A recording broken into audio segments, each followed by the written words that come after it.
You cannot tell me in one breath that Donald Trump is a fascist, and then in the next breath tell me, but I'm going to stop short of endorsing the only person that could beat her. Don't tell me what I think. There have been multiple independent organizations that have done their own estimates about the projected death toll from USAID cuts globally over the. You can Jesus Christ. Don't moralize to me about Gaza and imply that I don't give a fuck about like people dying or whatever. If you're gonna poo-poo and hand wave the current protection, you dude, you all right?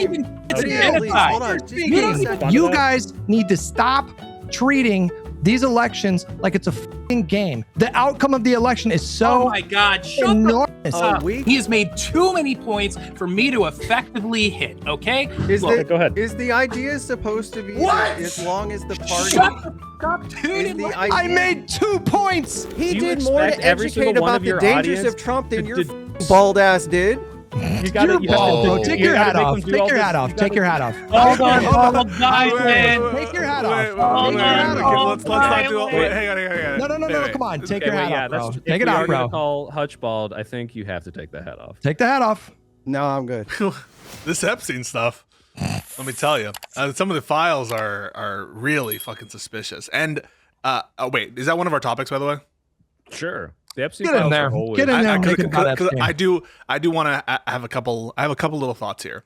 I think that people are perhaps drawing the wrong conclusions from these different files. I don't really know what I'm talking about in terms of what conclusions those are, but it feels like everyone who's saying that Pizzagate has been corroborated, they're like probably the farthest away from correct. I think that there's some fucked up shit that happened, but I just don't trust. I think that there's a wide scale manipulation happening from everyone right now. And so I'm just on guard right now for a lot of these narratives. And particularly the administration right now, their posture on some of these files has been completely contradictory. And we just had, I don't know, Guy, if you saw this, Ro Khanna and Thomas Massie come out after them having access to some of these redacted files, that they're straight up like redacting the names of people who are prominent, people who are accused, even though that's not one of the bases of redaction. So I think it's unfortunate, and Democrats should bounce. They said there's 6 guys who had their photos redacted or something for no reason with no explanation. So clearly something has gone wrong here. Well, it's funny you talk about the Pizzagate corroborated, and it's like you read, it's like, see, look, they ordered pizza. They said pizza. Look, they ordered walnuts and almonds, and this is code for like children of this like flavor or whatever. And to be fair, it could be the case, but then you read the emails, and it's like, hi, I really like that 10-year-old you sent me, and it's like, well, okay, like they're not talking in code, like they just had sex with children, like. But I mean, also Kash Patel came out. I think the story hit AP today, basically saying like, no, we looked into it, and there's no evidence of any kind of sex ring, so it's fine. Like, everybody can go home. It's fine. There's nothing to see here. Move along. He said there was no evidence that he trafficked minors to other individuals. That's, I think, what Kash Patel said, like basically on the information that he knew. And a lot of people are looking at that and saying, well, did he couch it in enough qualifiers to be free from any kind of perjury charge in the future, saying, well, I didn't see that information. But at a bare minimum, the sort of optics and the PR shit has been disastrous. And there's blood in the water here. And there's something fucked up about it. I don't know that everything inculpatory is being said on email, but it doesn't seem like everyone has the same level of OPSEC, given some of the suspicious shit that's being sent. I mean, well, and then sorry. Go ahead. I was just going to say, I mean, how can we, I'm not necessarily, no, I am very skeptical of what Kash Patel is saying. I'm basically like just asking like, how on earth can we trust, of all people, that guy and his word is like, are there, did you say something about how Ro Khanna actually saw unredacted files? Yeah, okay, they saw, that's news to me. So what has he said, and what exact, I mean, obviously there's way too many things to go over. He's only he's only been there for correct. Yeah. So there's only like limited ways in which they can access it.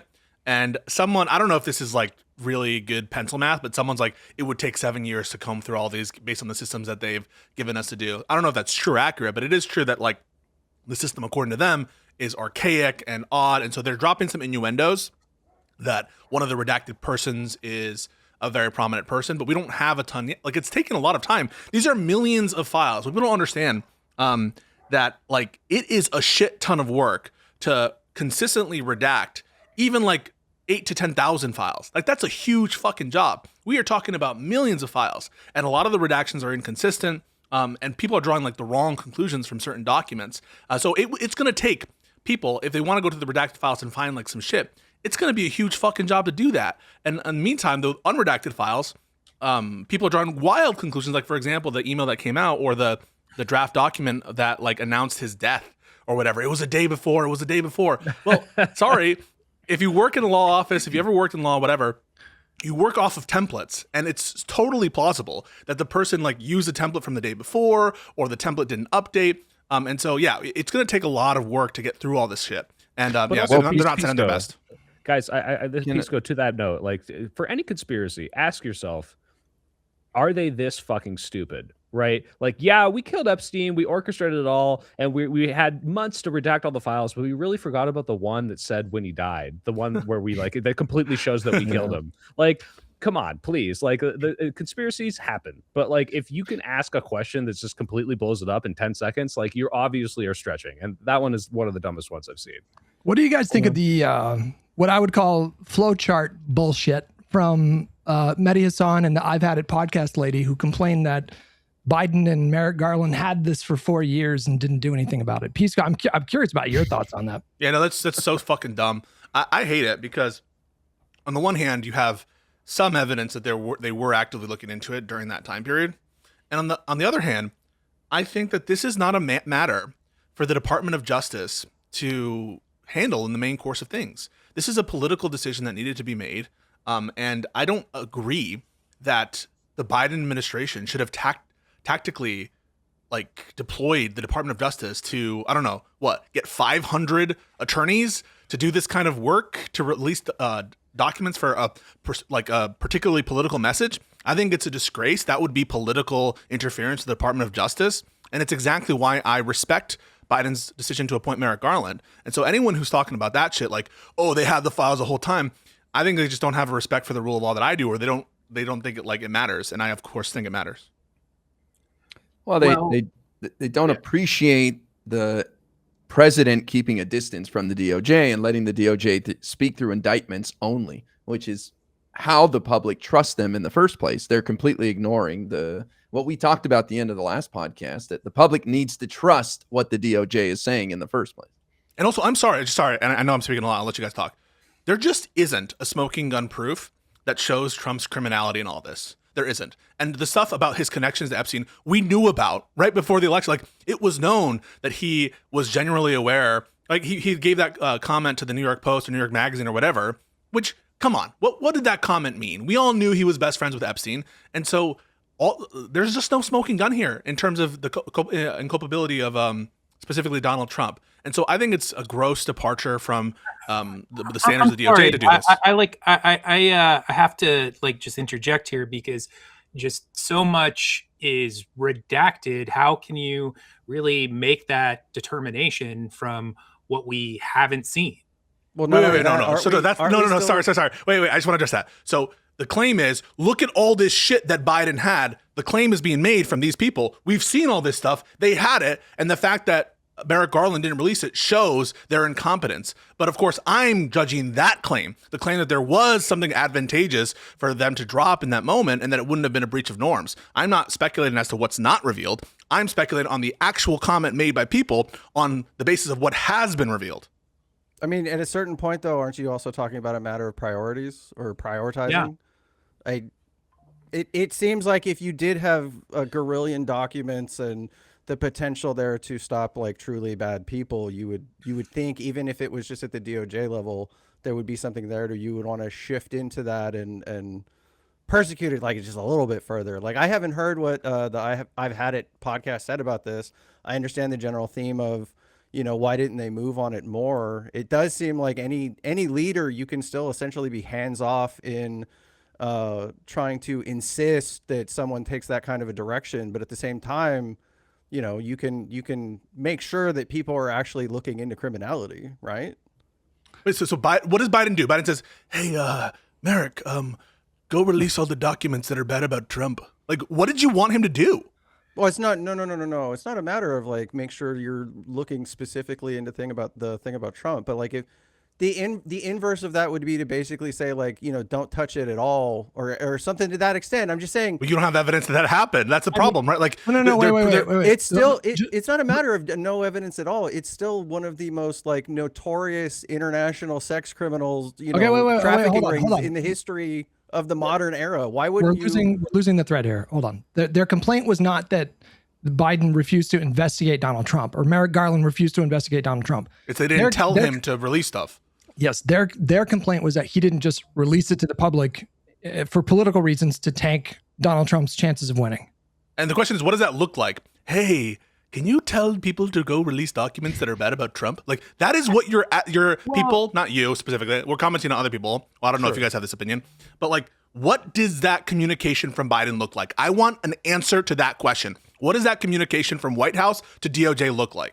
I think just the perception, oh, can I just add? Because like the perception is like why was Trump impeached for the first time, right? It's like, oh, hey, give me specific documents that specifically implicate my political opponent, and I want to release these, and also I'm using my position of power to levy that, right? Yes, that is the basis for the first impeachment. Right. So it's like not quite how that went, though. I think just by that was a phone call up, to an. I'm sorry. Go ahead. Vadim, go ahead. I know it's not the same. I think that just by whipping up more and more discussion of the situation, there's still such a close proximity that he had. There's a lot that he clearly was in on. I think that at the very least, it would have just generated a lot more like terrible word of mouth and just like shat on his reputation all the more in the lead up to the election. So maybe it would not have had that desired consequence of like, just providing a, what's the like catching him red-handed, but still, like, I think it could have done a lot. But what's the communication, Vadim? And then lastly, I think that like I find it really hard to believe, maybe I'm wrong, that he could not have found a way to cut through a significant amount of that red tape. And even if you take Donald Trump out of it, it's still this matter that involves so many other people of consequence that deserve to. Right, but that's not the video. I grant that this is important. I think there should be a fucking special counsel or whatever. Yeah, if you want to grant that, but there's some reports that they were still investigating, and that in fact Trump shut down aspects of the investigation in one of their memos. But that's not the claim that I think people are pointing to. That I've had it, even though I haven't heard that statement or the Medi one. But I have heard this style of thing, which is they fucked over the election. They didn't really think that Trump was a fascist threat, because if they did, they would have released this information, which presupposes that there's like insanely inculpatory information here about Trump, which there isn't yet so far that we've seen, other than what's already been known about the nature of their friendship and connection. And then two, that there ought to have been some sort of communication between Biden and the Department of Justice on this area. So I'm going to ask for the second time, what would you guys, if you agree with this position, what does that communication from the White House to the DOJ look like? I don't think you have to actually even mention Trump's name at all. That's the point, right? I'm asking what it looks like. Can you give an example of like what you would say if you were in charge? Like, hey, Mr. Merrick Garland, now we heard about this Epstein stuff. Release stuff. What does it look like? You can simply just ask for an update on the progress of processing that information and pursuing any related any found criminality. I mean, it literally can be that simple. Wait, you don't have to go. You don't have to turn around. Well, no, hold on. You don't have to turn around and basically say like, find the Trump dirt and process it and get it to me now. Everybody basically knew that he was friends for a long time. The idea that it has to be some sort of very illicit, get my political enemies taken care of thing. That's not. I don't think that's. But really that is what you're asking for, right? Like with a wink, wink, nod, nod. You want them to. No, I want every last one of the Epstein billionaire class, regardless of whoever they're friends with. I want all those motherfuckers behind bars. Well, first of all, these documents were sealed by the courts, is my understanding, through September 2024. Correct? No, that's just a small clutch of them. I mean, the department. Really? It is yes, yeah. I mean, it is the case that the DOJ could have released a lot of this information, but the truth is, like, that's not what they do. The Department of Justice is not just supposed to dig up embarrassing information, bad information, and release it generally. This is a matter of public interest, and now it's a political matter. I do want disclosure. And yes, Biden could have ordered his Department of Justice to like disclose a bunch of stuff. That is true. But the implication is he should have for purposes of damaging Trump politically. And that is improper. What are the odds? What are the odds that Biden was even vaguely aware of the contents of like any of these Epstein files?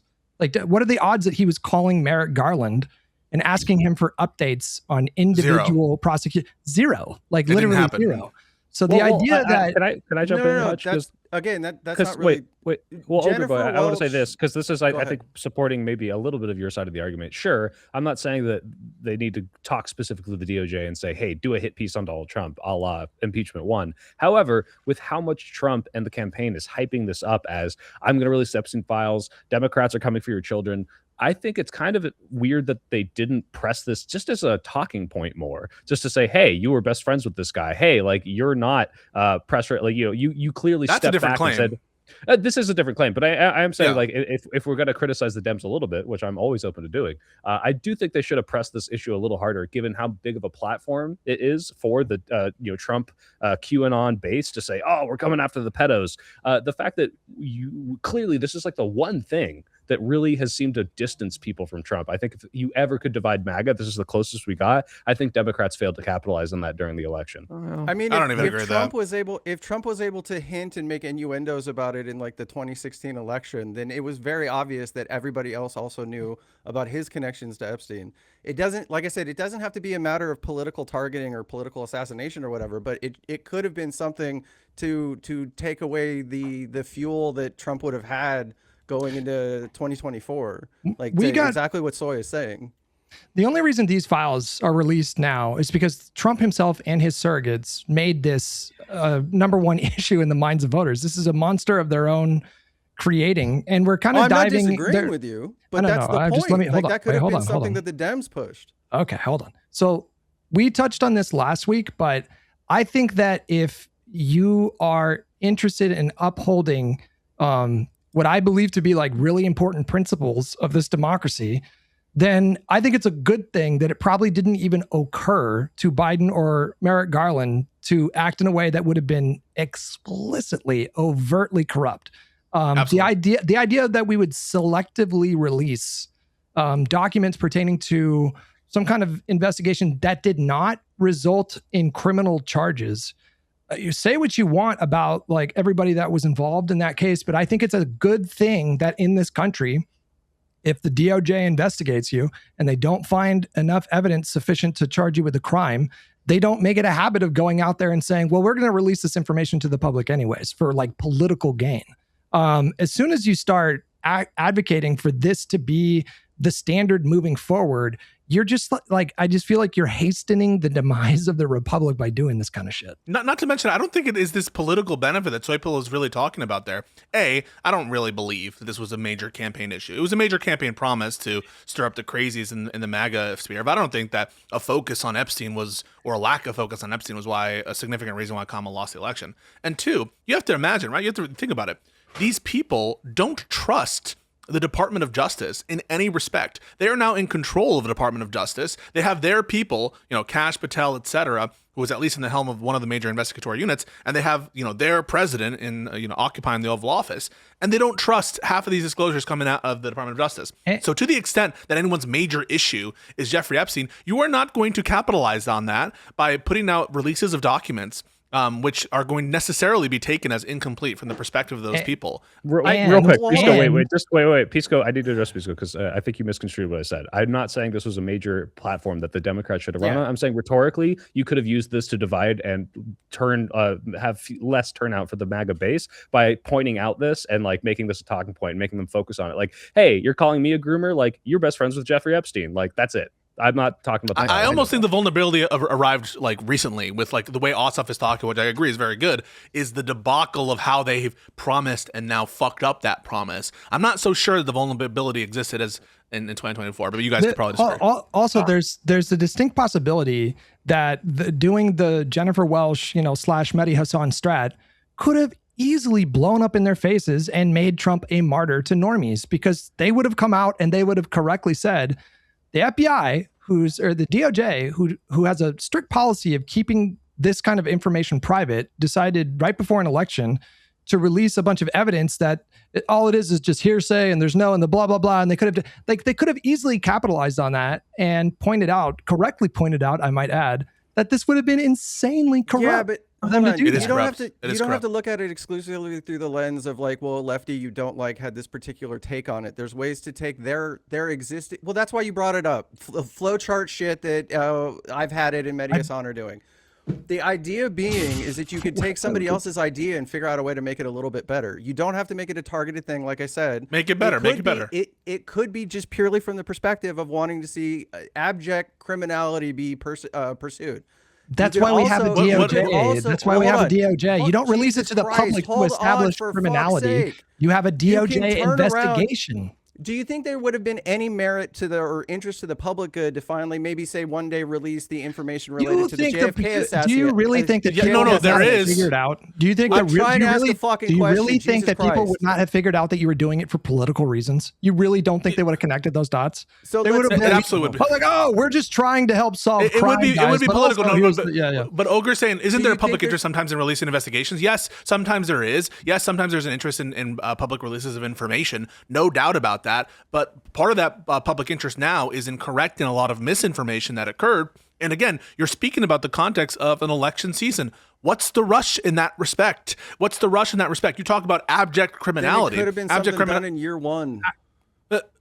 Abject criminality. Where is your evidence that the Department of Justice under Biden wasn't investigating this as crimes? You are undermining the possibility of criminal charges by doing document dumps to the general public. Yes. Do you understand that? This is undermining the potentiality for good criminal investigations. Witnesses are going to go stale. They're going to be able to corroborate their stories. And so all of this shit. If your goal is maximal criminal punishment, this does not accomplish that. The reason this is happening is because nobody trusts the people making those decisions. It presupposes lack of trust in those very institutions. And that is just by consequence of the fact that everyone has already made up their mind that there is the maximalist version of the Epstein story that corroborates, the wide sweeping criminality that they all think But you're talking about like happened. Schrodinger's box of Epstein files, right? The idea that the evidence isn't there until we see it, but if it's not released, we'll never know if it's there or not. That sort of shit. And again, like I said, there's an element there of basically it's always going to be the thing that can be used against the Democrats until it's proven that the people involved aren't Democratic elites and things of that nature, right? So there could have been an element there that basically clears the party's Ogre, name for some of them all are time to Democratic come. elites. I'll list them. Some of them are Democratic elites. Some of them have close connections to Obama, worked in Obama's White House. Bill Clinton, obviously, to say nothing Some of them are Ezra Democratic Klein's fundraisers. best friends, but you still want to make sure that you know that these people come to light, right? All I'm trying to say is we have a wealthy criminal person, a sick person, who absolutely has connections with a bunch of different individuals.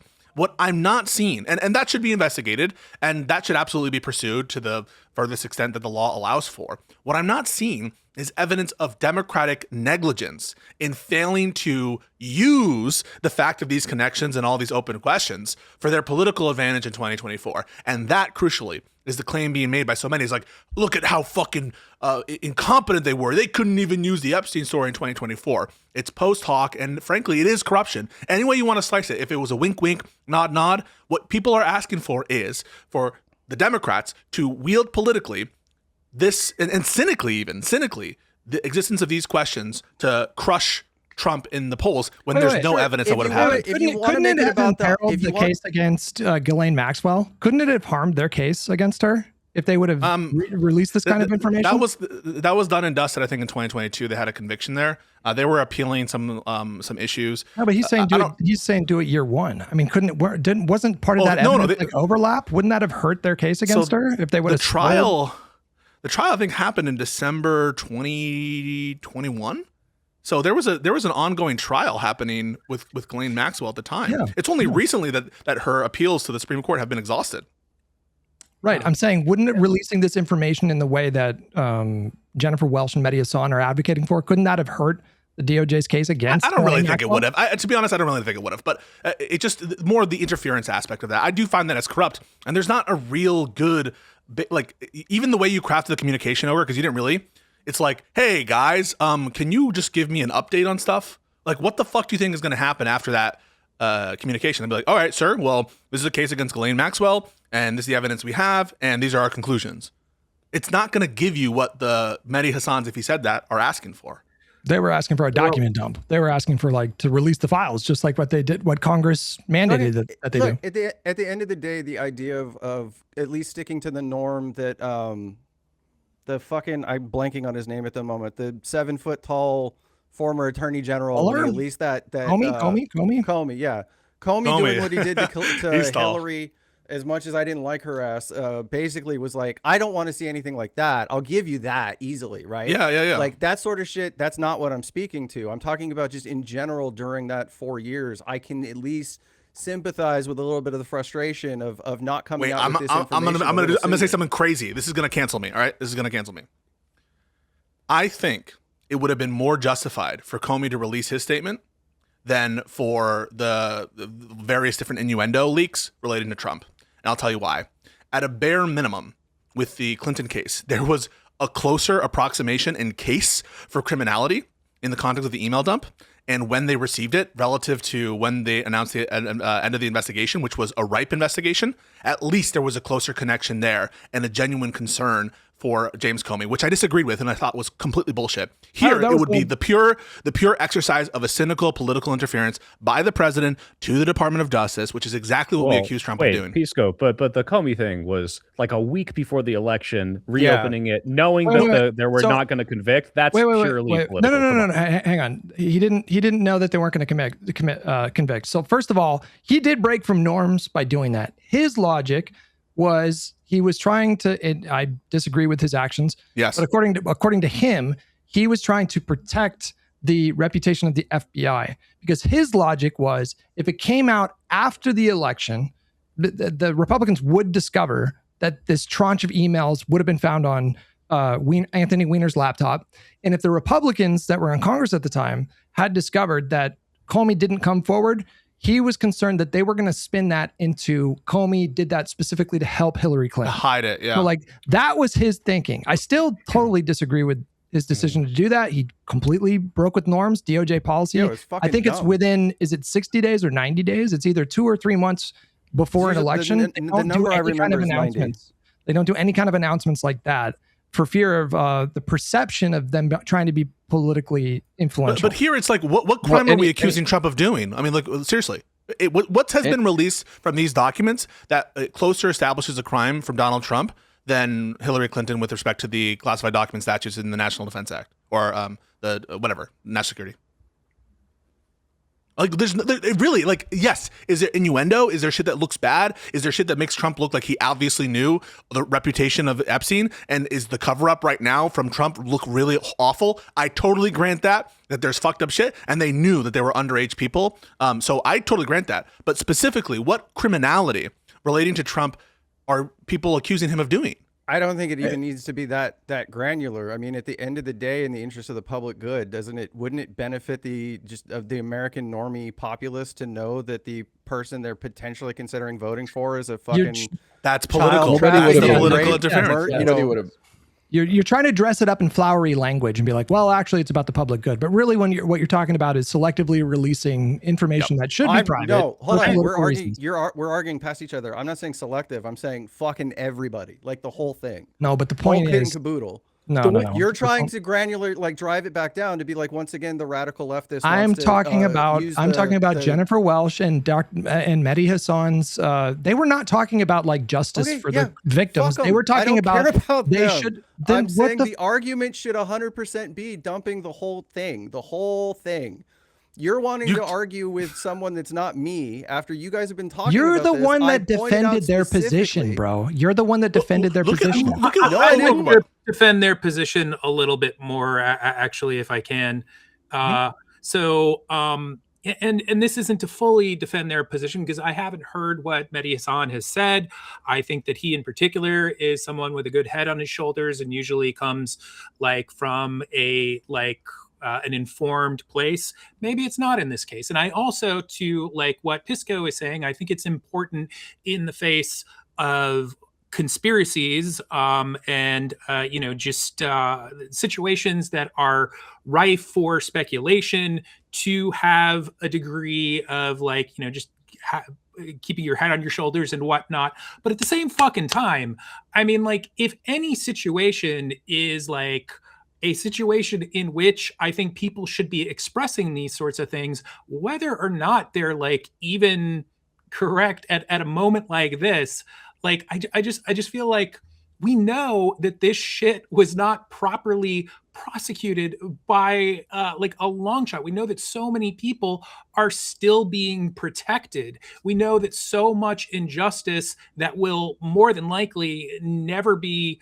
what's the word, just adjudicated or taken, and it won't, adjudicated, I'll just say that because I can't think of the other word. It's just not, it's probably not going to happen. We hope it does, but it probably won't. So I don't know. I kind of give them more grace inside the situation. That's not to say we like Mehdi. What? We like Mehdi. I mean, I like Mehdi Hassan, and I grant that there's bad steps that the prosecution has taken with respect to Epstein. I have a problem with the deal that Acosta offered Epstein, and as well with the Florida federal non-prosecution agreement. I have problems that they didn't follow up on leads there, but that is a problem that is I think principally addressed to the U.S. Attorney's Office under the leadership of Acosta. That's number one. Well, and I think the agreement happened while Bush was in office. That's a problem perhaps with the Department of Justice allowing for these sort of investigatory leads to fester or whatever. It's not a democratic criticism. It is not a democratic criticism. It's important, I think, to maintain the political independence of the Department of Justice. And that's one of the things that I'm proud of supporting Joe Biden for, is not interfering. Now, I criticize him for his pardon, but at a bare minimum, he did not order, for example, this special counsel that was looking into his son to not look into his son. If he had done so for political reasons, none of us would have any problem calling that corrupt. This is just the inverse of that. Saying that we would hope our democratic political leaders to selectively release this document, it's like saying we should act like Nixon. It's saying we should act like Trump. And that's the ground on which I disagree with it. And I do think it's an example of the Democrat, what would you call it, Hutch? I always forget your term for it. The funnel chart, the flow chart. Because here we have a perfect example of Trump malfeasance, of populist rhetoric that people can achieve to build. And instead, we're attacking Joe Biden for doing something honorable, which is not interfering in the Department of Justice. I just rewatched the clip, and Jennifer Welsh, she talks at the front about not only is it the right thing to do to get all these pedophiles, but she does stress the point, and I think this was her primary point, that democracy was on the line, and they should have taken extraordinary steps to, release this information to selectively release this information to harm Donald Trump politically, to help Kamala win that election. And I'm sorry, you can't say in one breath that you understand that kind of logic, and then in the next breath, and I'm talking to you, Vadim, tell me that you're not going to judge people who didn't vote for Kamala. It's fucking ridiculous. It's inconsistent. That's true. Well, I mean, I have a lot to say about matters having to do with that, but I kind of will get into that at the appropriate time. Before we go into that, I have one last question. Just because in general, I really would like to hear the thought process on it. Would you still give Democrats credit for how much they've fought to get the files released now versus that you think it's a good idea in general that they didn't press to get any of this released during Biden's administration? Because that was one of the things last year. That was one of the things last year specifically and leading in the last 6 months or so. I know, especially from this podcast, overall, the entire thing was, look how much of a fighter and how much backbone they're showing in trying to get these files released. Why wasn't that something that was even remotely touched on during Biden's administration? Because this came from Trump. Congress. Changed the ground. Trump changed what's going on. His behavior changed. There was everybody's acting like there was an appetite for the Epstein files to be released in 2024. Nobody gave a shit about the Epstein files. In fact, there were 150 names released due to the civil cases in January of 2024, and nobody cared at all. So the idea that would have even impacted the election I find ridiculous. People wouldn't have believed it. They would have said it's partisan. Trump would have been a martyr. Anyways, we had three other cases against him that were way more serious. Lots of people were talking about it. Hold on, I was still talking. I just have to. I'm sorry. Go ahead. Throw that in.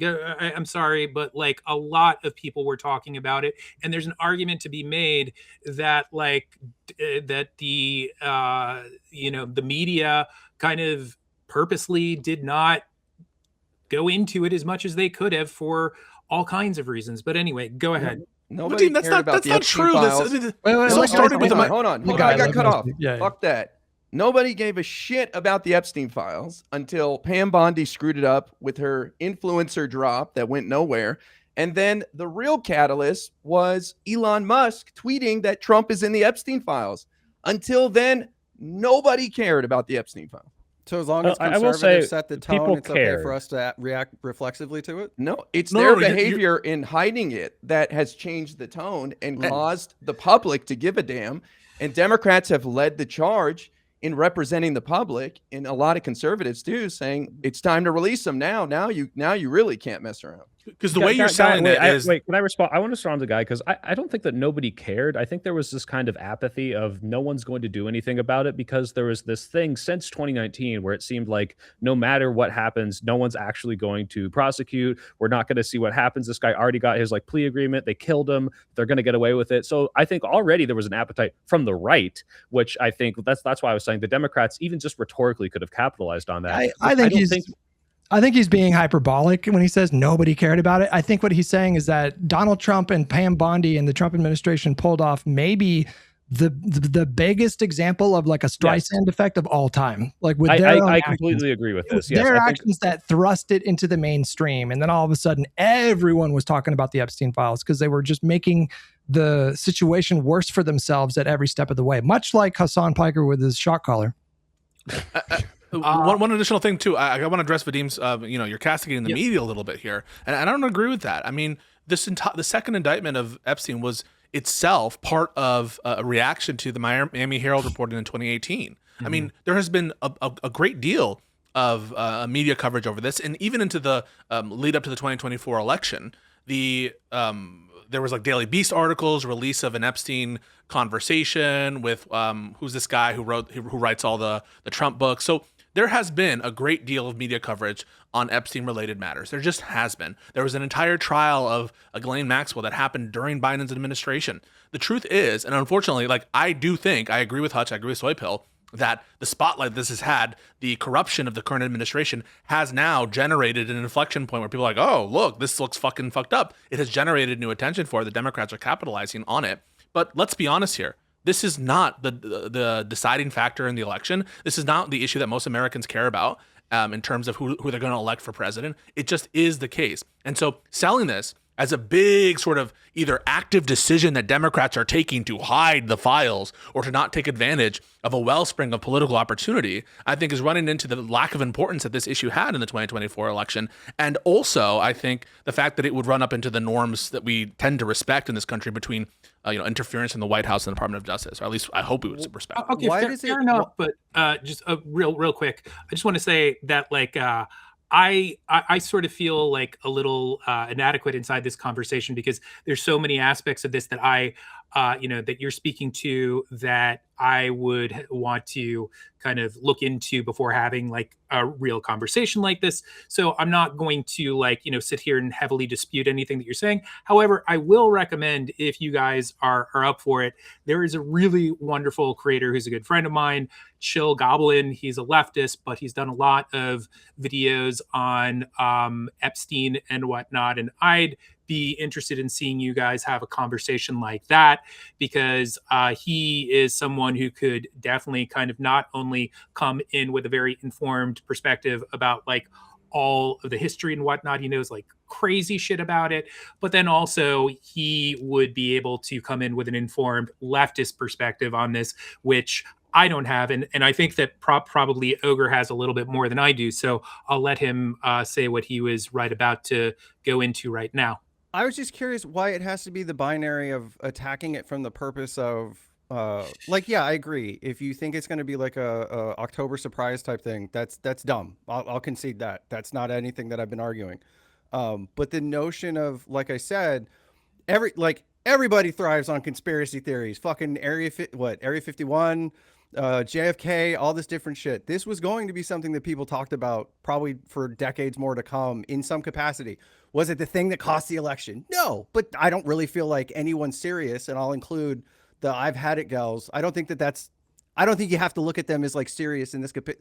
So where's the capacity. negligence, Ogre? Where's the negligence? I'm not saying Why even point at the Democrats as if they did anything wrong here? It's outrageous to me. It's that flowchart nonsense. Why would you? Why if you had the ability to highlight a group of people that were involved in, even if it doesn't meet textbook, like we've run investigations and trials and et cetera, why not at least show that, like, for sake of highlighting people that are basically using the rules in their favor, flaunting their wealth to that degree, people that have that level of outreach to where if you gave a fuck, like the degree that Epstein was flaunting Palantir and shit like that to other. But Ogre, what does that look like? So much of this is like, seriously, why would that? No, Ogre, what does that look like for the Democrats' perspective? So I want you to follow that chain of logic. Okay, they should have revealed information, not necessarily just about Trump, but about all these actors using the rules, using the fact that Epstein talked to the Palantir people, that he talked to okay, whatever you want to say there. What does that look like? A Democratic strategist gets on the phone for, Kamala for America, or whatever the fucking the PAC is, or the organization, says, this is a really valuable opportunity. Now follow that communication line. You're just follow it. Up follow the exact it. Same thing. I'm not saying do it as a campaign stunt. So no. What does the Department of Justice have a meeting and say, how can we get Kamala elected? Start it wherever you want to start it. How does this idea? Ogre, stop. Why do you keep bringing that up again? Ogre, you can start it wherever you want to start it. It can start in the halls of the Department of Justice. It can start in the White House. It can start at a super PAC. Where does the idea take hold? And now follow it to the action. That's what I want you to do. You already started off earlier. You conceded. You said it was not a bad idea, or it's a very true thing that a lot of times, especially for something related to like the JFK assassination, that there can be this thing that captures the public imagination, and therefore it's something that's kind of beneficial to answer a lot of questions and put people's mind at ease. Beneficial in what way? What do you mean beneficial? Why do you think people want to know what happened in the JFK assassination? I'm just asking you to put it. I'm just asking you to put it in your own like intellectual like. I'm asking you what you mean when you say beneficial. No. It's asking you what you mean. It could be it's restoring faith and transparency about these things that people are curious about that are happening at that level. When there's the one way you do that is not one way you do that is you don't interfere in what the DOJ is doing. But okay, you're saying you're not saying that. You're saying don't do that. And so your response to how does this idea take hold that you can use is you should have already been doing stuff anyway, right? That's what you're saying. Did you say that? I mean, basically, sure. Okay, so they were doing some stuff. They were prosecuting Ghislaine Maxwell. They were undergoing an investigation, which at least alleged. Hold on. Who decides, hey, let's release information? At a bare minimum, if the Democrats released it first, doesn't that take away something that Trump's using as his big campaign thing? Sorry. I just want to be very clear about what I'm asking here. I'm asking the way in which the idea comes to light and how it gets channeled for the Department of Justice to do a thing. That's what I'm asking. Not would it have been helpful if X. I'm asking you to provide us with a plausible way in which the idea takes hold, it takes root, and then it gets enacted into action such that it would call into question democratic, negligence, that kind of stuff. So please tell us. But also just to piggyback off what Ogre Boy just said, why would it even enter Merrick Garland's mind to try to take away a potential political thing from Donald Trump? That's not the Attorney General's job. He's not thinking about how do I help Democrats win elections. Right. That's not the DOJ we want. There could have been something more along the lines of a mass call out for the release of those files on behalf of the Democrats years ago. That's the point. Okay, so you want the Democrats to pressure their own DOJ, right? So you want the Democrats, the politicians, to come out and say, hey, Merrick Garland, we want you to release these files and to really take ownership of that issue and to put it forward. And here's the issue with that, Ogre. What is the risk of that? And hopefully you're seeing it right now based on what's going on with the Department of Justice. For the Democrats to undermine their own Department of Justice and call for the release because you know what happens after that, Ogre? Oh my God, the Democrats themselves are calling Merrick Garland corrupt. They're hiding it to protect all the fucking schmetaphiles. Look at what they're doing. Let's say for whatever reason, Merrick Garland, I don't know, wants to take a week, 2 weeks to. No. Oh no. Good. Yeah. Awesome. Why no? It doesn't have to be the argument doesn't have to be that he's corrupt or that he's hiding something. It's a no, not what it has to be. What it will be. What it will be. They'll say the Democrats themselves are acknowledging. Okay. Why would the Congress have to compel him if he wasn't like hiding it improperly? It's not a. Why would they release it if not for some manner of demand? I don't understand why it has. No, to we're be talking one about or the other. we're talking about the political benefit to Democrats deciding if you're saying, okay, it doesn't originate in the hall of the White House because you recognize that would be corruption. That would be like what Comey did, right? That would be interference in the political No, process. I'm saying don't make it an October surprise. It doesn't have to be anything more complicated than that. So you would be okay with Biden, let's say at the start of the year, saying, "Hey, you want to find some files that might help me?" And this is kind of fucking tricky. I'm just asking for like why does five it have to be Epstein something that files. specifically helps Biden? I think it would have undermined public trust in the DOJ because they would have been limited in what they can release, and it would have made people trust them even less, and it would just cause more problems for the Biden's DOJ Democrats. wouldn't have actually gone along with the existing law that Trump's DOJ is not following. If there wasn't a law. There wasn't any law. The There you DOJ go. can release anything anytime. Holy shit. Yeah, but you skipped Pisco's point. You just skipped it. Do you understand how bad it would look for Democrats to pass a law compelling their own? You realize that's a huge negative against Trump, that they had to pass a law to get the DOJ to even partially comply with what people are expecting with respect to transparency of the Epstein files. It wasn't a political benefit. This entire issue has not been beneficial to Trump. It's been negative to him. That's why I'm not understanding the people who are saying, oh, this would have been so beneficial to Biden if he just released it all. One, I think it presupposed corruption, but even if not, it looks horrible. But it's only negative because of Trump's behavior since he took office. None of this would have happened the way it's happened if it weren't for Pam Bondi and Trump and their behavior. Okay, well, I mean, that being the case, to me, then it doesn't come across like the Democrats should be getting some kind of like brownie points for being like ferocious fighters in this particular topic. They got the Epstein Files Transparency Act pushed to the forefront. It passed 427-1 unanimously in the Senate. Every Republican coming out. It sunk Marjorie Taylor Greene. Her career's over, and it's going to take out more people. And you say the Democrats accomplished nothing, all from the minority. No. It's not a matter of accomplishing or not accomplishing. I'm just not going to go out of my way to give a huge standing ovation for something that if the goal was to get the files released if it was ever a good idea, then it was always a good idea. That's not true. That's just a well, silly but they thing. would have never been. I don't agree. Sorry. That's crazy. Okay. If it's ever a good idea, something it's always a good idea to do it. No, circumstances you don't believe that. Make it a obviously. good idea. Correct. And when Biden's in office, at that moment in time, I just think that like any kind of request or demand is gonna, unless it's funneled, like you say, from the Congress people or from like a groundswell of Democratic activists, the very Democratic activists who I think sometimes don't want to take any responsibility for their coverage, et cetera. But unless that happens, it's going to be corrupt. And if it does happen that way, it puts the Democratic administration in the position of on the back foot, right? When they're supposed to be concentrating, I think, on making the American people's lives better, et cetera, they're now dedicating hundreds of people to redact all these files. Like it's crazy to me. We have like 500 plus U.S. Or assistant U.S. attorneys and staff reviewing all these files under the Trump administration. That is a crazy amount of capacity in this time.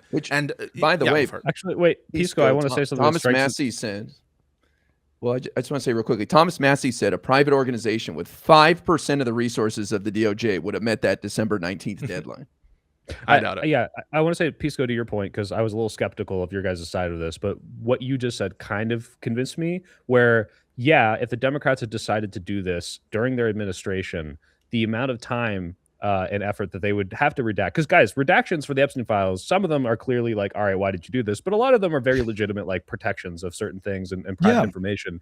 That would, I think, probably have been used against them in the same way it's being used against Trump now, to say like, hey, sure, the Democrats are releasing the files, but they're just hiding all the stuff that makes them look bad, right? And I can kind of see how that would have hurt during the election. To piggyback off of what Ogreboy said, I do think you should give the Democratic Party right now a lot of brownie points because they're fucking demolishing Republicans politically and electorally. Like they are annihilating. Yeah, the Republican Party right now. In special yeah, elections. but It's Republicans true. are annihilating themselves. You know, like in some cases, I think Democrats are doing active things to facilitate that, but in some ways, they're just like fucking getting out of the way and allowing them I totally disagree. I mean, they presided over the longest shutdown in government history. They emerged from that shutdown the clear winners of that shutdown. Are you fucking kidding me? Like, what are you basing the idea that they lost that shutdown fight? Look at the numbers.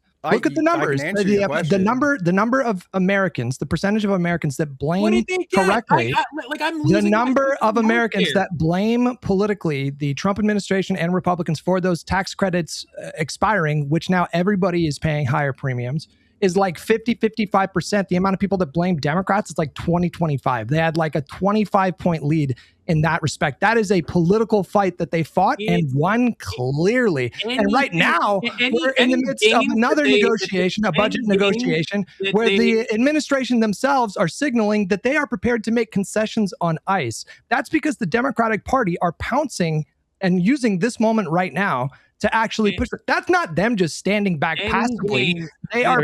Hutch, let me respond. He kept on trying to interrupt me, bro. I was almost done making my point. You talk for a while. Go ahead.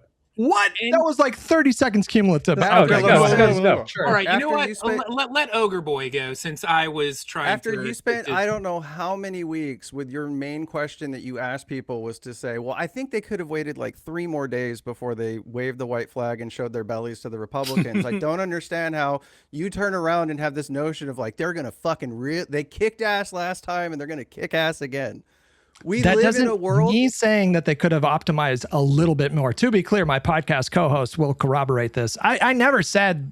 I said that they got close to having like maximal gain. I think maybe they could have stretched it out like 1 or 2 more weeks. But that's been my position the entire time. But that doesn't mean that they didn't clearly win that fight. That doesn't mean that they clearly didn't win that fight. We're arguing about optimal gains. So you see me and Hutch fighting about. Yeah, they should have. I think that they should have be willing to do an indefinite thing. Hutch doesn't think that. We obviously fought about that a lot. But I come out of that fight thinking Democrats are better off for it in general. It's just a question about like lost, opportunity cost. That's the debate. Yeah. And I do think, by the way, I probably agree with you that Ogre, that I don't like our leadership right now in either Congress. But it's not the case that like I would say shit on Democrats. They're not doing anything. They are doing stuff, and they're fighting, especially on the state, the state level. I mean, sure, but at the same time, even in this moment where they're talking about concessions and everything, wasn't it? It was maybe Friday. Schumer's already making concessions on his own concessions that he's asking for. Like he's turning around and basically, you don't want to talk about that. He was turning around and saying, that when it came to the masking, that no masks. But unless, like, if a terrorist group put out somebody's picture, then maybe we could do them. He's already giving up on the things that he's asking for before it's even been, like, agreed upon in press conferences and shit. And some of these things there's rare exceptions. That's what he said. And some of these things that are being asked for are actually, like, a decent amount of them are just not wins. Like, it's not a win to ask for cameras to be on constantly.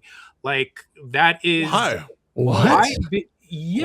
There is first of all, they have control over the cameras themselves. I wish that I kind of recalled more, but there was an interview on Democracy Now! With someone who kind of like was like a well-versed with all this stuff, who kind of goes into the reasons why he's the author of Propaganda, right? What's that? Yeah, it's the author of Propaganda. Exactly. Propaganda, yeah. Oh, this is the actual Justice Warrior shit, right? Yeah. What's your argument for the cameras being useless? Who cares what someone else is saying? What is your argument? Well, I mean, part of it is that it is used as like a means of like unfair surveillance.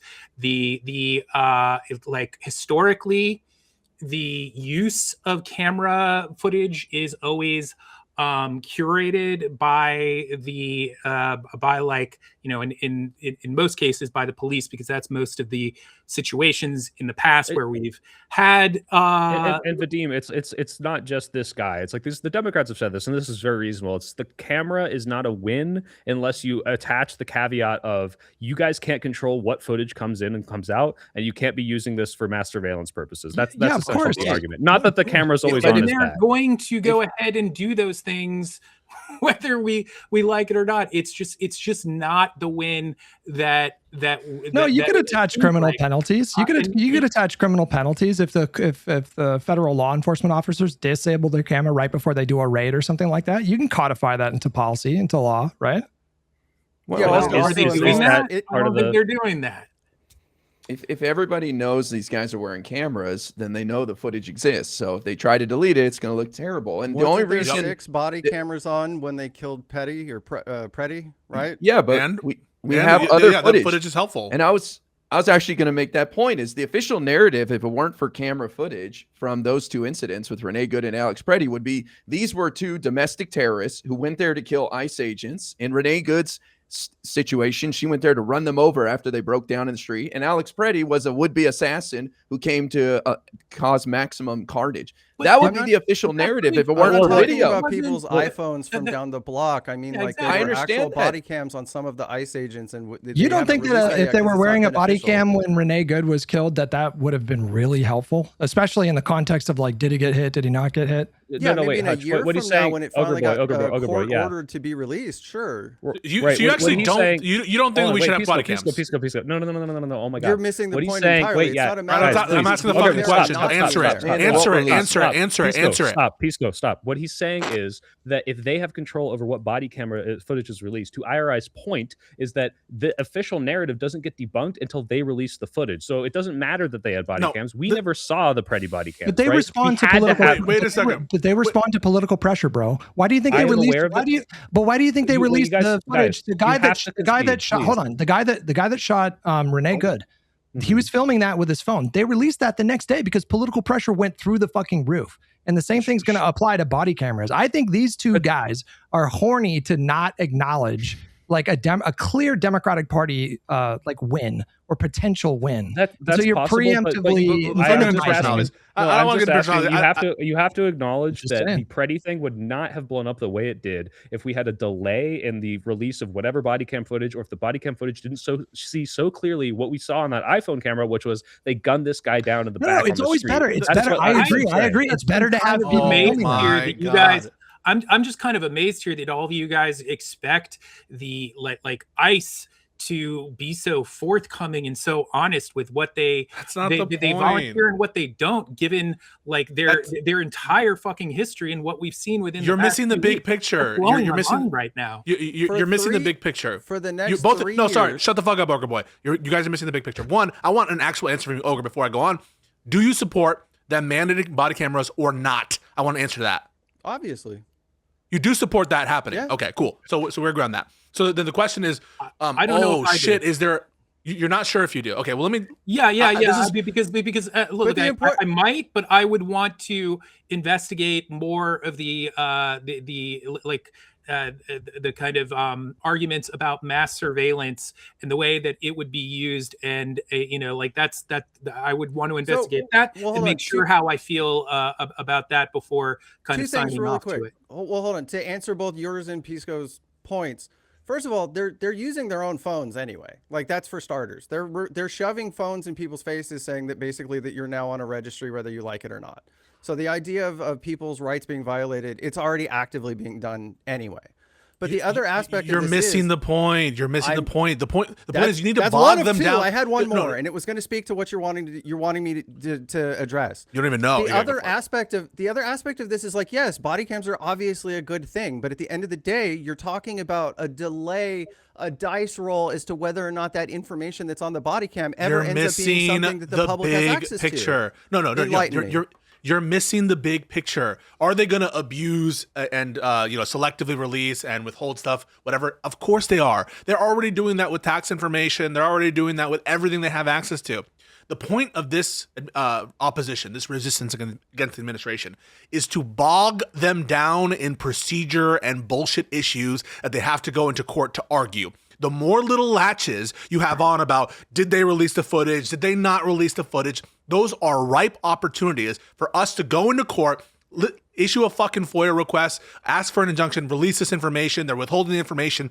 The more you can bog them down in fucking court and paperwork, the better. That's why this is obviously good. I know we're going to have people with cameras there. We already expect people, patriots, that do their First Amendment jobs and record people. So it's not like the footage is necessary to investigation. I don't think that it's generally going to like dissuade conduct anymore. It's to bog them down in procedure and give opportunities for us to hold them to account, including this whole will they or won't they release the image? They're being corrupt. They're not releasing it. It's all about that.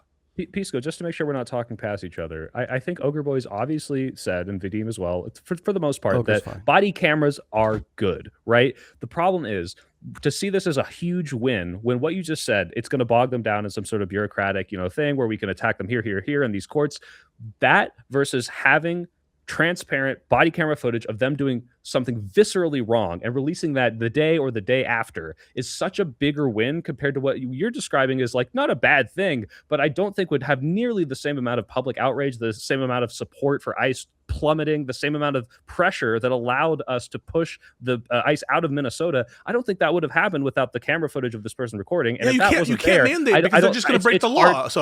They're just going to break the law. I mean, you can't trust them to follow the law, even if you were to pass it. Like, you're talking about administration that is completely lawless and shit. Yeah, no, I agree. Would it be better if you like mandated after every shooting all the body cam footage gets released? No doubt. Would I be okay with them arguing from that position? No doubt about that either.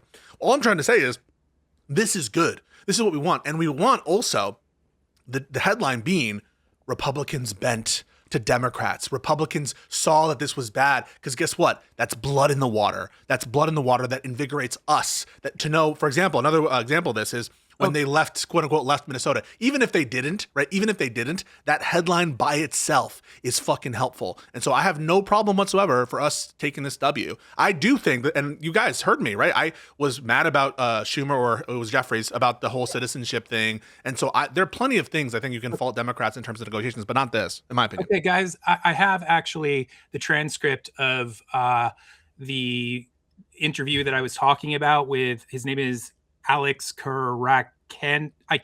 I'm not going to try. Complicated last name. So I can read what he had to say here, and I think it's worth hearing. So here I go. If I have to say one thing in this moment, it is do not become distracted by meaningless and counterproductive so-called reforms. Everybody who studies these questions understands that body cameras are not a reform to any form of police violence. There has been overwhelming research. There's so much research and overwhelming consensus on this question that even the federal government's own position for a decade or more has been that body cameras do not reduce police violence. Okay, that's the consensus. So you have to ask yourself, in the wake of outrage over police violence, why are so many public officials, particularly Democrats, pushing body cameras? I mean, after all, the person who shot Renee Good filmed himself in that interaction. When what we know from all the data is that there was a moment when the police were so desperate to get body cameras, so were prosecutors. They badly wanted them to dramatically increase their surveillance capabilities, to link facial recognition software. There was billions of dollars at stake in cloud computing contracts for the tech industry and the surveillance policing industry. The prosecutors wanted them so they could prosecute in higher volume, low-level cases against the most vulnerable people in our society.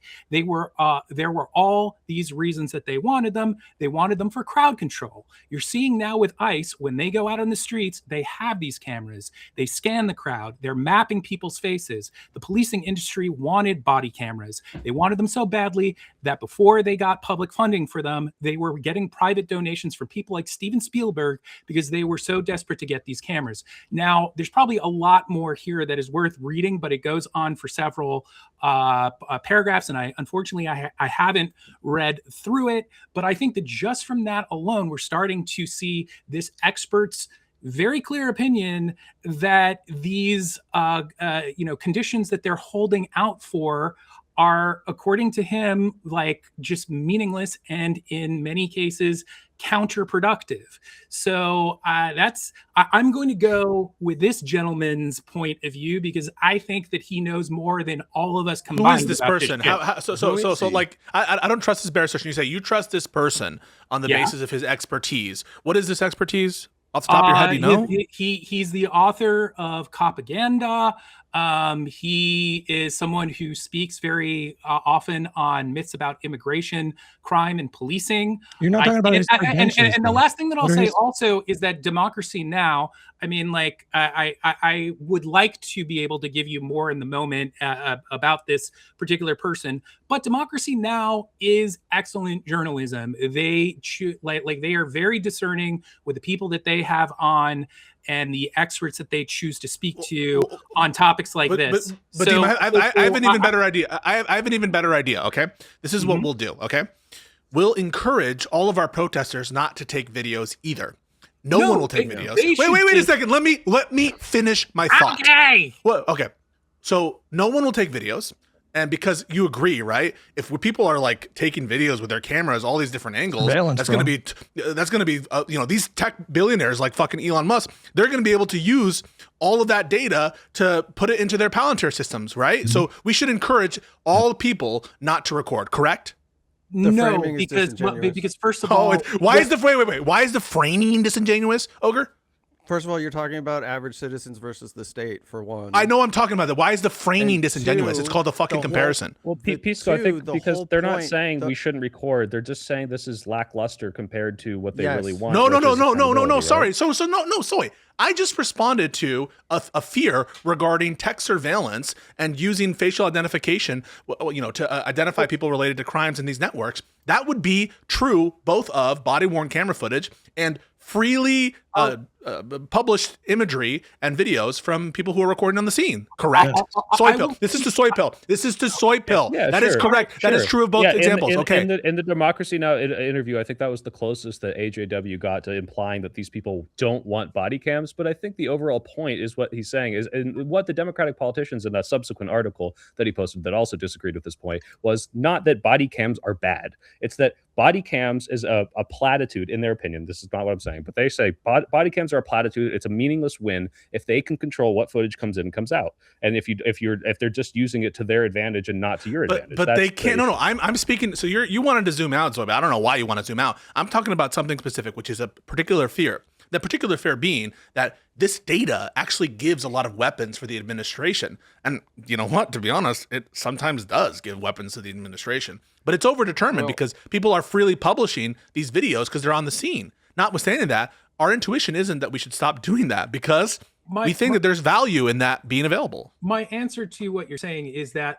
yes, we should absolutely be concerned about that. We should be, as a society and also just political content creators on the internet, my opinion is that we should be speaking up about these issues so that hopefully mass surveillance doesn't get to the point where every single time that we shoot some video, it's just going into the Palantir system. Now, we might get to that point, and even if we do get to that point, I would argue that it is still better for civilians to be shooting people because, again, we have the matter of are the authorities going to actually be forthcoming with the footage that we want them to? No, of course not. So it is still a net win for people to be shooting what they can because then they are kind of more in a position where if shit goes pear-shaped, they can fucking do something. What about Palantir? What about the threat? Pisco. We got 30 minutes left, and I do want to take a step back and talk about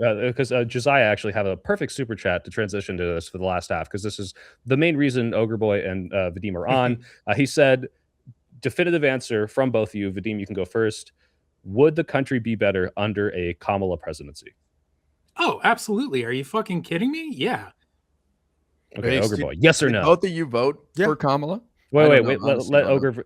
We'll get that after. I was telling people prior to the election that they should be voting for her if that was something that, if they were coming to me for advice on electoral politics specifically, I laid out the issues, and I still said ultimately that Kamala would have been better than Trump and that they should vote for Kamala. Yeah, okay. I mean, what I wanted to kind of launch into before we kind of hold on real quick, super quick, Vadim. Is there something wrong with your eyes, Hutch? You seem to be blinking a lot. I just emote a lot, I think. Okay. I'm not used to that. Go ahead, Vadim. Wait, that's a lie, right? Wait, hang on a second. That's a lie, isn't it? Ogreboy, you just lied? Yes or no? Wait, Ogre. Did you just? I think he was just commenting on Hutch's reaction to something. No. I just want to be clear. Was that a lie? You just lied, right? It was being hyperbolic and sarcastic. But it doesn't answer. Did both of you vote for Kamala? I'm not trying to give you argument. No, I'm just curious. Yes, I did. But actually, I mean, there was something that I kind of wanted to launch into in the remaining time that we have. Won't be able to get to everything, but could get to one conversation that I very much wanted to have with all of you, and so did Ogre, that is just basically directly connected to that. So I was told from Soy Pill that I'd have like an opportunity to kind of like read a little something that I think kind of like is a springboard into that conversation. Keep it is brief, that okay? Not the whole manifesto, but like, your introduction to like why you want to talk about it. Brevity is the soul of wit, as they say. Okay, well, I think that this will, here we go. Okay, I will just go ahead and read it. So this was supposed to be said at the top. So, okay, so I said a big part of what brought me here today is summed up in this Twitter exchange that recently popped off and sparked a wider conversation on Twitter in response to several centrist libs voting in favor for ICE funding. Congresswoman Rashida Tlaib tweeted the following out. She said, "Shame on every single House member, including the 7 Dems who voted to fund this killing mob, cold blood killing in our streets, some even clapping and cheering. I'm so sick of fake ass people who say they uphold our Constitution. No, you don't if you fund this madness." And that provoked political consultant Neera Tanden to quote tweet her and say, "A lot of people can criticize the members here, but the last person who should do that is a person who helped Trump win when she could have supported the Democratic presidential candidate." So here we go. And I just have like a few more paragraphs to read. I wanted to say that I personally think the purpose of a statement like this from Tanden is more or less akin to a thought terminating cliche. She's falsely attributing blame for Harris's election loss here. And just to provide necessary context for everybody out there, in regards to Tlaib, she vigorously spoke out against Trump and the threat to democracy that he represented. But due to the ongoing genocide in Gaza, she decided to refuse to explicitly endorse Kamala Harris as a matter of principle, and also in the hopes that doing so, along with others, might have provoked Harris to do more for the situation. She was holding out for concessions. Now, I want to say that personally, I and Ogreboy as well encouraged others to vote for Kamala Harris in the lead up to the election, in spite of feeling the same way, in spite of believing that Harris was not acting on something such as in spite of believing that Harris not acting on something such as this would have inevitably helped to provoke a great disinterest and apathy amongst voters that spread far beyond that of leftists to potential voters of all stripes everywhere. And again, I encourage others to vote for her, but I absolutely, and I believe that Ogre did as well, but we absolutely respected those who held out for concessions because we knew their conscience, not only that their conscience would not allow them to do otherwise, but also because it was a very worthwhile tactic that was attempting to coerce Harris to take necessary action in order to ensure a victory. This is almost over here. Anyhow, in my opinion, sorry, I miswrote here. Anyhow, in my opinion, Neera Tanden's sentiments here provides an excuse to just throw out not just what she was quote tweeting from Talib, but anything and everything she would ever have to say of political value, because if she's complaining about something, she's supposedly to blame for it. So fuck her. Now, obviously, this mirrors exchanges that are had all the time between tons of people like ourselves in all sorts of ways. So I'm hoping a productive conversation could be had with all of that as a springboard. And scene. Hutch, there you go. If I can, oftentimes in online politics, people will craft analogies. Let me try to craft an analogy here. Let's say that you have, a village of people. It's 2,000 people. The number doesn't matter. And they have some kind of a barricade around the village that they live in. And the barricade is somehow threatened by something. Let's say like water, let's say like the oceans rise, right? And it's established that the people that live in this village, they have to reinforce that wall. Otherwise, the ocean's going to come in and just drown everybody and destroy the village. And let's say you have somebody that's in that village talking a lot about the threat of the ocean and the water and all that. It's just like, this is really bad. There's water coming. But then let's say that person doesn't help reinforce the wall, and then the wall collapses. Do you think that the person who didn't help potentially, or not potentially, do you think that the person who didn't help could have helped to stop the water coming and killing everybody? Ogre, you want to take that? No. I asked you, Vadim. I'd like to go over to Ogre because I just can I actually jump in? I can already see. I can already see you guys. Wait. I can already see you guys talking past each other. And what's going to happen is, tell me if this is wrong. Vadim and Ogreboy, this is my position, but tell me if this is a good steelman of what you guys are saying. The people that were holding out for concessions were not thinking that with their help, they would have stopped Trump. Their thought is, if you don't listen to me and concede to my argument on Gaza, you will lose. So it would be, in its analogy, it would say, to be more specific, if you don't do the thing that I want you to do, I will help Donald Trump win. No, sure, I understand the framing. I understand the framing, but Hutch, let me finish. No, that is not helping. Yes. They are already trying to do something about an apathy that is going to be there whether you like it or not. I'd very much like Ogre, because I know Ogre Boy has a lot to say about this, and I said a mouthful, and he can talk very capably about this. I thought you changed your mind about voting for Kamala, and you think that would have been the right thing to do. Didn't you tell me that? The discussion in the moment is still the same. The idea of what a lot of people were trying to do in 2024, it was akin to yelling at the main character inside the movie theater while you're watching a horror movie, trying to tell somebody that the murder's right behind them. This was a United States representative who has a tremendous amount of influence in the state that she serves, which happened to be a battleground state. And she could have, at any point, told her supporters in no uncertain terms, the threat of Donald Trump is real. He is going to probably be worse than the first term. Everything that they're threatening to do in Project 2025 sounds like it will do a lot of damage. It will kill a lot of people. We can get into the USAID cuts, but I feel like that point has been made 1,000 times. And nobody forced her. You say holding out for concessions. I don't know what that means. Through the election? What does that even mean? What do you mean you don't know what that means? What does it mean to hold out? Was she hoping for a concession the day before the election?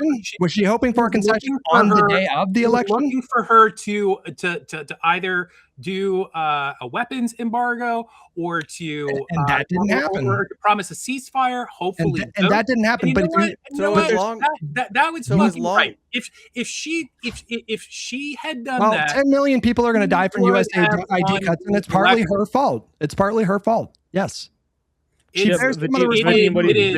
Vadim, what he's asking is, yes, holding out for concessions a valid. He understands the concept of, hey, I don't really want to endorse until you do this. But once it becomes clear this is not going to happen 24 hours before, because she's not going to pass that in 24 hours, why not at that point then endorse?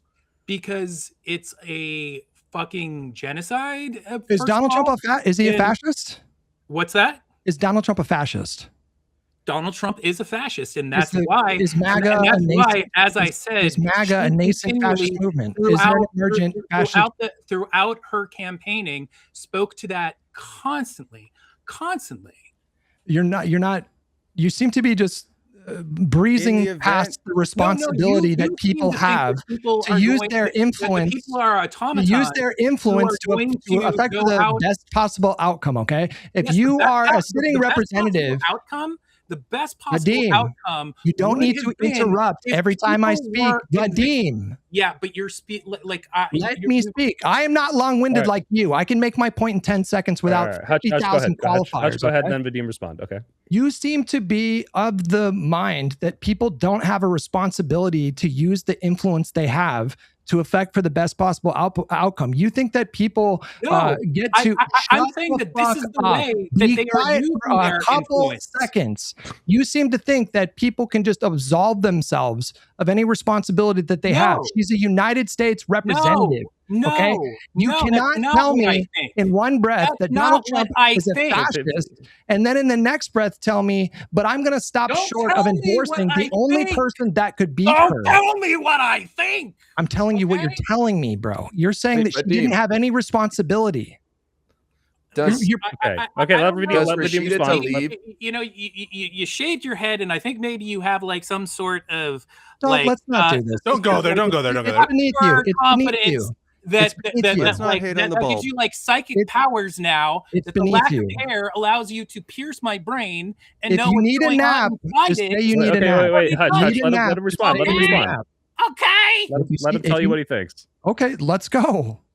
I think that they were using their influence to the best of the ability that they could by holding out in order to get something which they knew was the only thing that would win the election. Them kind of saying this scenario in which they kind of bit the bullet and did some sort of please vote for her. Like I know like it's a genocide and they've like completely ignored us. They didn't listen to us at the they kicked us out basically at the DNC, and they are just kind of like shitting on us by funding a genocide of our community. Please just go ahead and vote for her anyway. Yes, maybe in some cases that would have gotten a few more people out to vote, but that would not have created the sort of groundswell of support that would have occurred if they were successful. Okay, I follow you. So if they don't have influence sufficient to make any kind of meaningful impact on the election, why were they making demands? Well, because pause on that for a second. Oh, yeah. What leverage did they have? You're saying, well, they couldn't have really made a difference. Then what doesn't that annihilate the very premise? Like, it's absurd that they would be holding out for concessions because what leverage do they have? What other options did they have other than trying to appeal to their representatives? There's also another aspect of this, which is just kind of like at a certain point, people do have certain kind of principles that they are going to hold to, and that's is there no situation where you guys would where you would respect someone who did the same there are some situations. No, there are some situations. It's just they didn't present themselves. Well, if there are some situations, Vadim, for example, I've very often said, of all things a genocide. I'll tell you why. I'll tell you why. If you're going to just last sentence, okay? If you're going to have the cutoff at some point, then why is a genocide not the point where you start doing that? I give this example a lot. Wait, I want to respond to this because Vadim, I give the example a lot of I sympathize. I know people who have family in Gaza that were killed by Israel. Okay, I understand their line of reasoning of wow, it's very hard for me to hold my nose and go say, yeah, the person who helped that happen, I'm going to go vote for you. But it's our job as content creators and politicians as well, especially so, to say, hey, just because this thing is happening and is awful, there are more things that are going to happen. And because both of you acknowledge Trump is just demonstrably worse, we need to do everything we can to stop that. It doesn't matter if you won the election. There's no scenario. No, wait. I agree with that. Wait.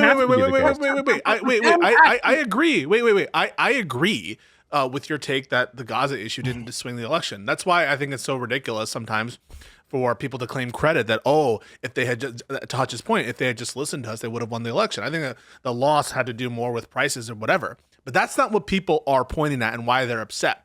Yeah, this response, this quote tweet isn't directly responsive to the issue related to whatever, these 7 representatives who I condemned for their vote, including whatever, Glusen, Perez, et cetera. What people are upset about isn't, well, we know they would have had a statistical effect in the election.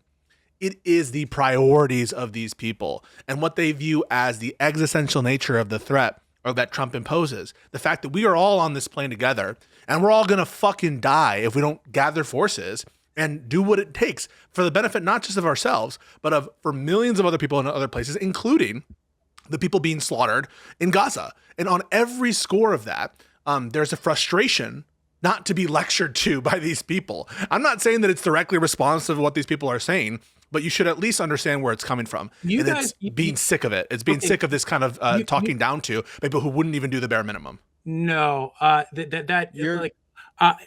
okay, go ahead. I want Ogreboy has. There's a couple different things here, and the first one is essentially one of the arguments, or at least the attempt to try to make this make sense, is that it's not a matter of what we as a group or the people sitting on Politics Nerd Island that spend all day reading and listening to commentators and public speakers and all this different shit. It was an attempt to try to like get some kind of message across to normies and have normies hear what comes out of the candidate's specific mouth to say what they were willing to do. She had the opportunity sitting across from Dana Bash to say, what are you going to do different? And she said that she wasn't going to do anything different. But play it out, Ogre. Can I just say, play it out? So let's say, for example, let's say that we're in your world of political sort of analysis. Kamala Harris says, you know what? I'm going to announce for the first time here, Jake, whoever's doing the fucking debate, what's happening in Gaza is a genocide. And I'm immediately resigning. Because that's what she would have to do, wouldn't she? That's what she would have to do if she were the vice president of an administration that is a party to a genocide in that respect. The way you're saying is she can't be a party to it. She has to resign. How the fuck can she declare it as a genocide from her position as vice president, part of that administration? I'm not. Talk me through it, Ogre. It's not. What should she have done then that she didn't do? You're picking the maximalist position in the other direction to try to turn it into so you don't hold it. You don't hold it against scenario. her. You're right. So you don't hold it against her. So now let's play another. So all she had to do. Let's just do the other scenarios. Can we fucking talk? What's happening here?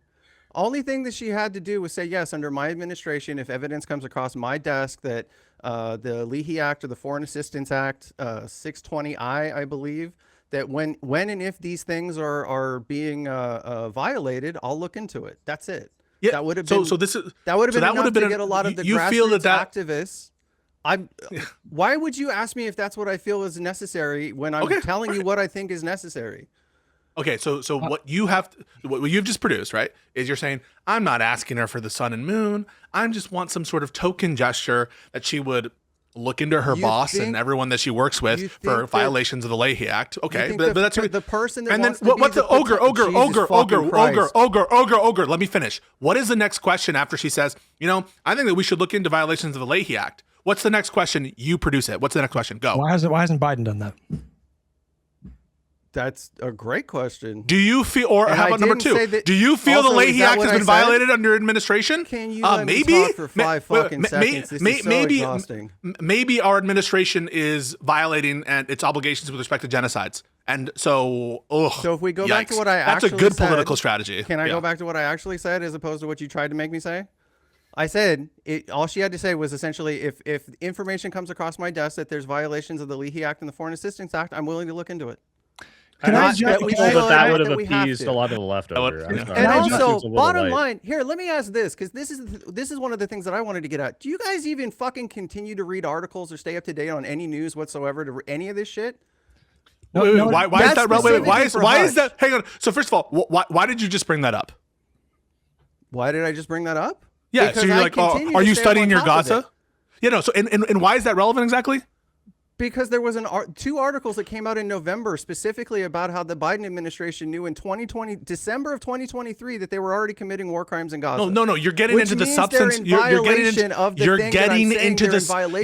into the substance of the argument. That's not what we're talking about. Heaven forbid I touch on substance. No, but that's not what we're talking about. Do you want us to actually have a conversation about whether or not they have violated the Leahy Act or whether or not is that what you think we're talking about, Ogre? I'm talking you about don't think a that's what we're failure talking on about. their behalf to do what's right in order to actually. You don't think we're talking about the Leahy Act, do you? Not only to be on the right side of history, but to also simultaneously save the potential for the fucking election. Yes. Okay, no.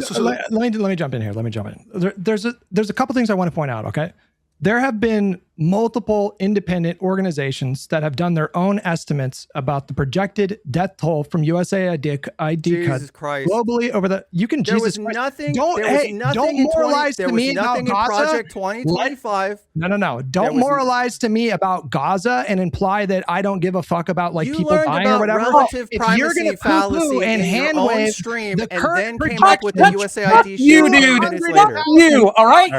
You don't even think it's genocide. Hold on. You don't even Don't speak. You told him to speak.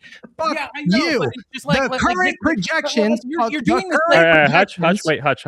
I muted them. Start over, and then the current projections right now, and I'm gonna make my other point. The current projections now are that 200,000 kids on the low end of the estimate have died just in the last year from USAID cuts. That number is expected to swell to over 1 million. So you have no leg to stand on. You have no leg to stand on moralizing as though your red line of Gaza was some kind of justification to allow the Trump administration to come in and do what he did. I want to make my second point that I think is much broader, which is that you guys need to stop treating these elections like it's a fucking game that don't have real consequences. Okay? These are real.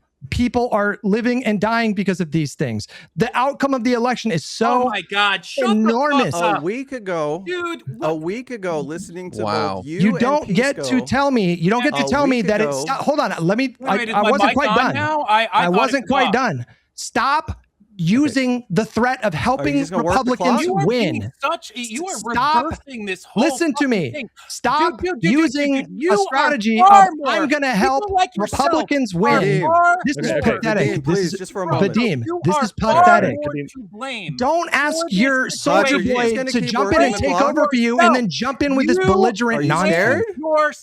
Do I look scared, Ogre Boy? Do you two intimidate me? Okay, wait. Hutch, let him respond.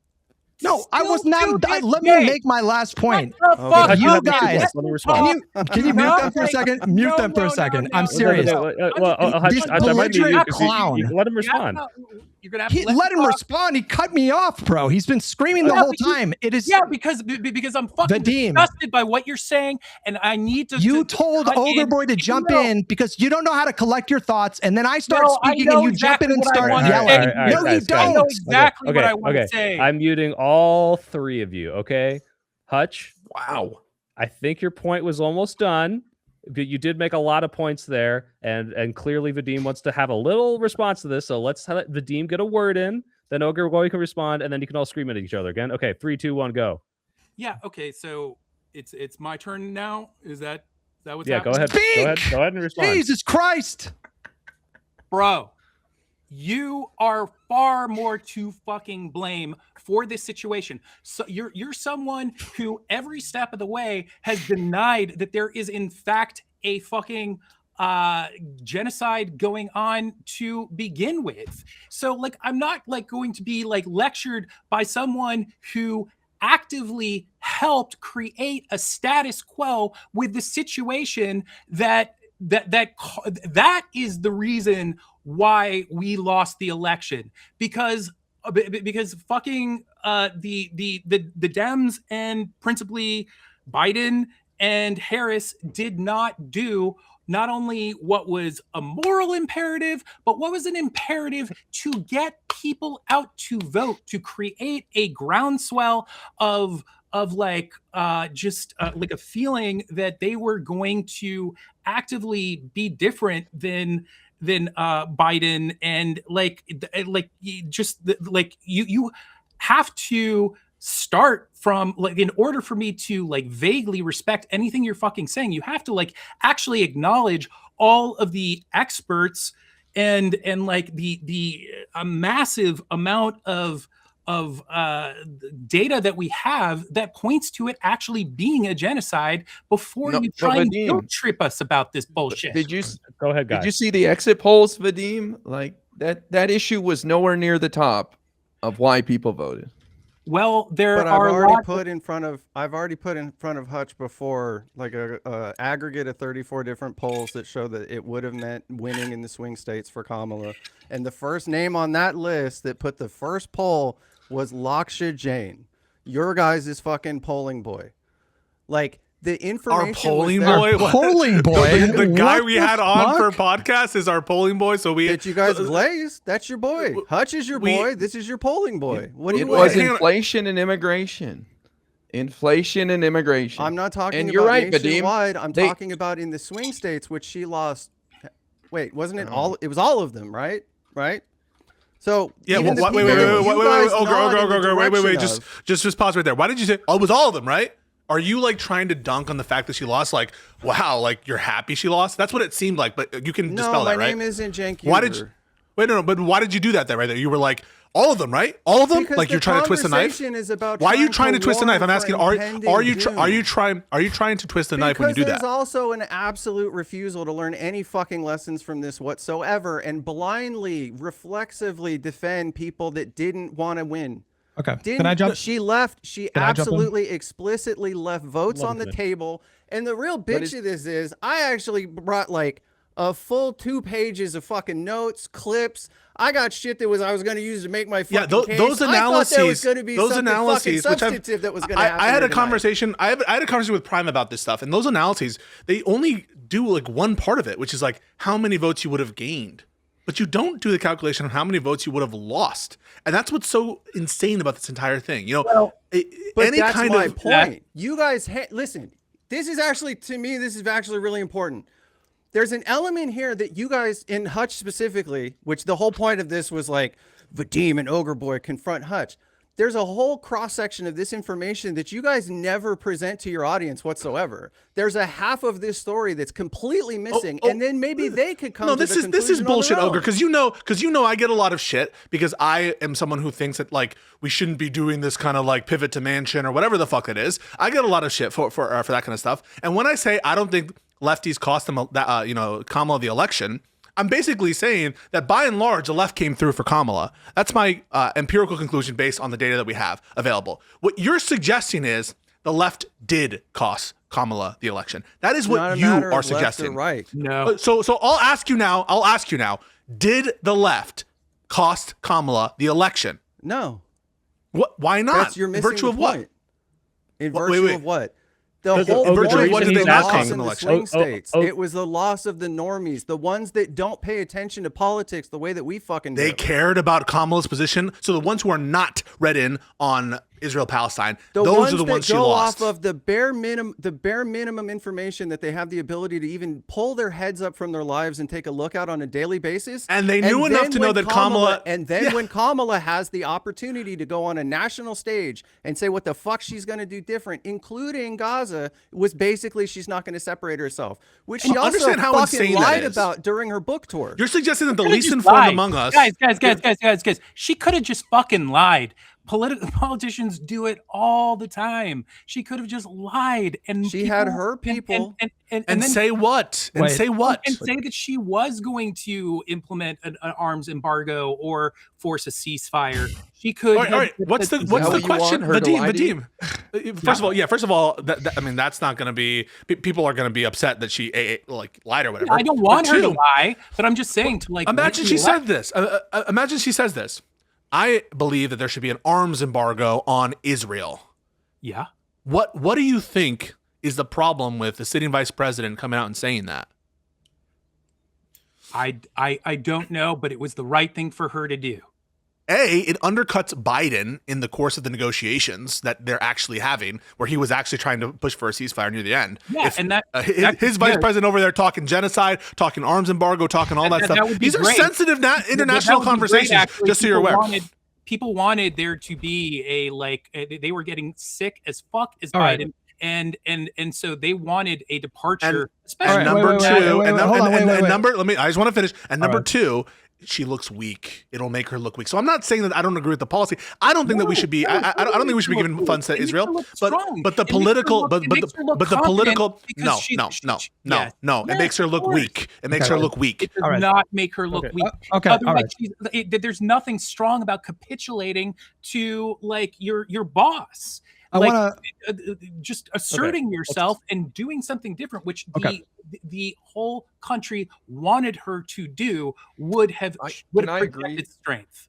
Can I agree with you, Vadim, and just say briefly, I agree with you that Kamala did not do a good enough job separating herself from Biden and showing how she would be different. I don't think it would have mattered on the issue of Gaza. I think it had way more to do with inflation and what she would do for this country to make people's lives better. Well, hold on. Okay, well, to be fair, can I play off that for just a moment? Go for it. So, first of all, no, that wasn't the singular thing, but it would have been an indicator that she was willing to start branching off in a different direction or a slightly different direction from Biden.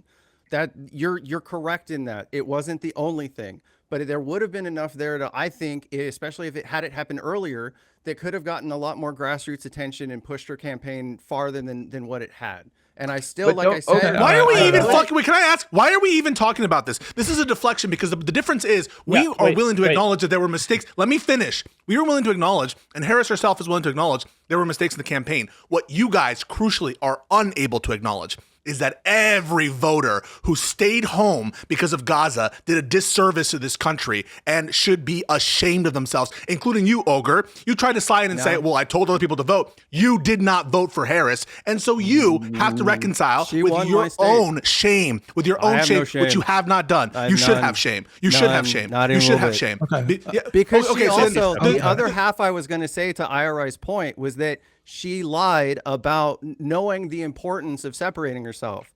After the election, her people went on Pod Save America and said that they knew they needed to, but they didn't know a way. She goes on her book tour in front of the fucking View and says, I didn't understand that it was that important to even do it. All of this, so much of this shit is fucking cope. It's insane. We have had so many conversations on this podcast about how Kamala Harris could have run a better campaign. To my knowledge, liberals do not shy away from these kinds of conversations. They happen all the time. So that's fine. We can dive into that topic if we want to. I want to dive into something different. I want to respond to something specifically that Vadim said. You said, or implied, right? And tell me if I got you wrong, that Kamala had a moral imperative is the word that you used. A moral imperative to do everything she could to get out the vote to beat Trump, right? You said that.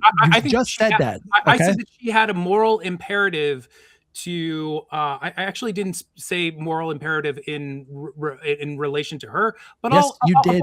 No, I didn't. But I'll go ahead and kind of say that I think she did. Yes, I think that any candidate should have a moral imperative to. Okay, all right. So she had she had a moral imperative, right? Get our funding out of a fucking genocide. Yes. No. I'm saying she had a moral imperative to do everything she could to beat Donald Trump. Do you agree with that? And so, by doing the arms embargo, she would have. I understand that you keep going to that topic. I'm just asking you in generalities. Yes, you know, he said yes. He said yes. The moral imperative that performing this action would have won her the election. I very much believe that, and I can explain why. No, I'm past. Okay, listen.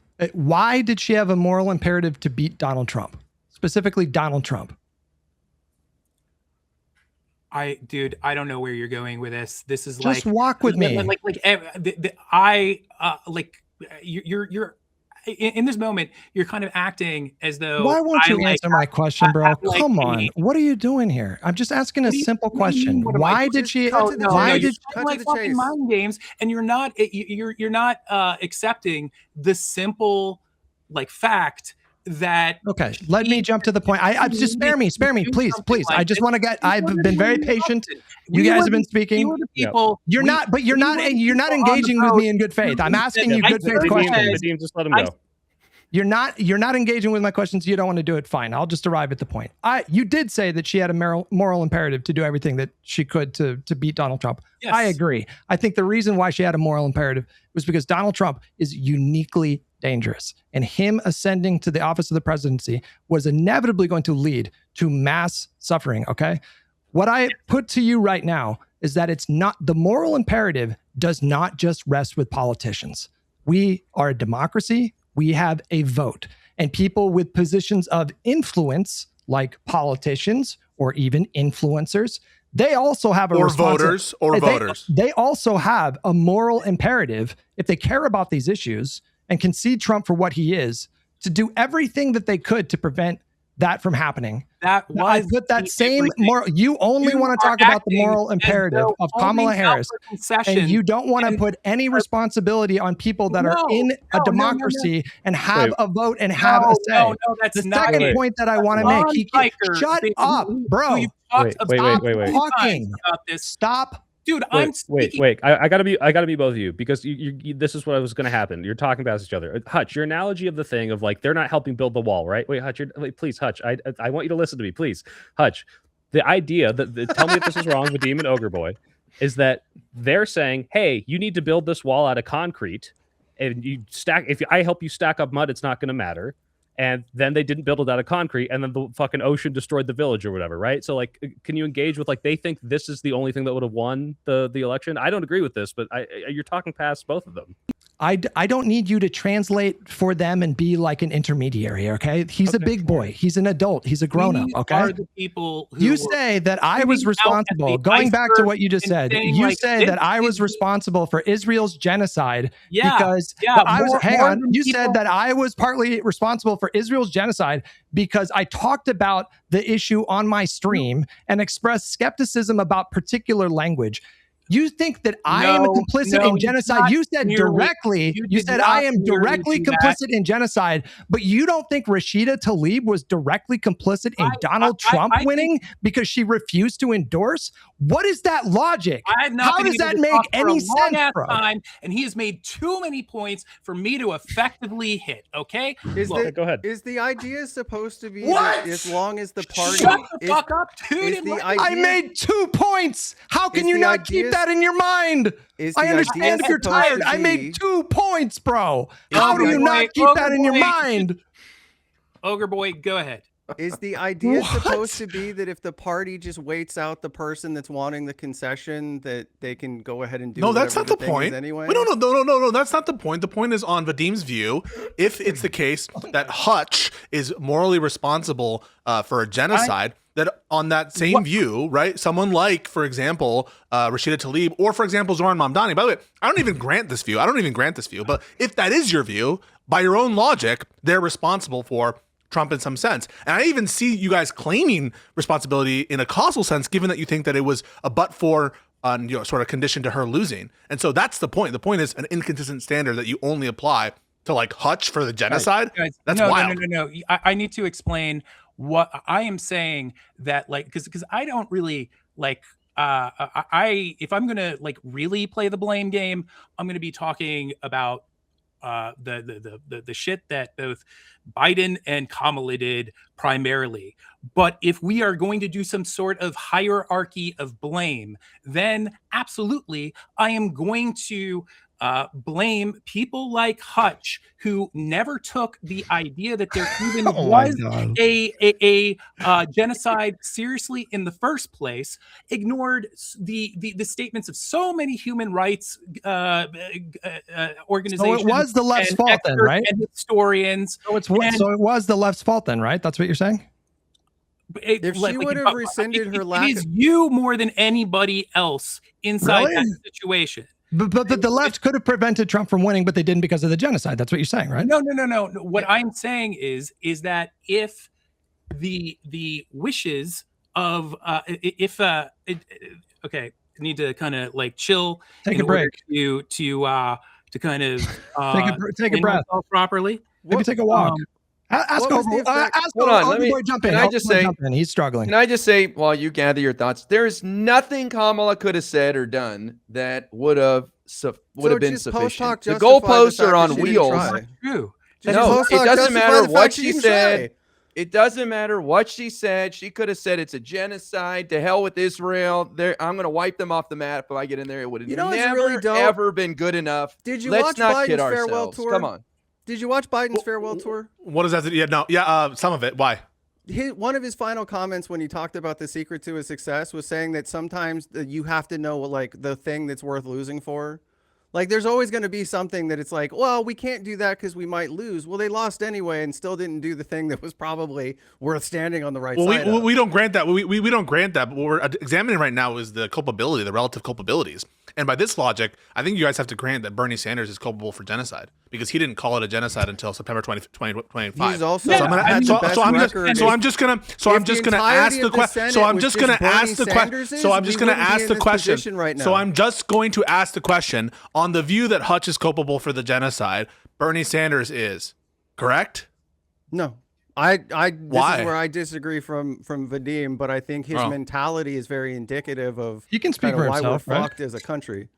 Wait, Vadim, do you think it's bad that Ogre has a genocide enabler poster behind him? It's bad, yeah. I mean, he's enabling genocide the same way Hutch is. His refusal to use a specific piece of language, to be certain, he is still farther into the correct category of withholding arms to Israel, speaking out about what's happening over there.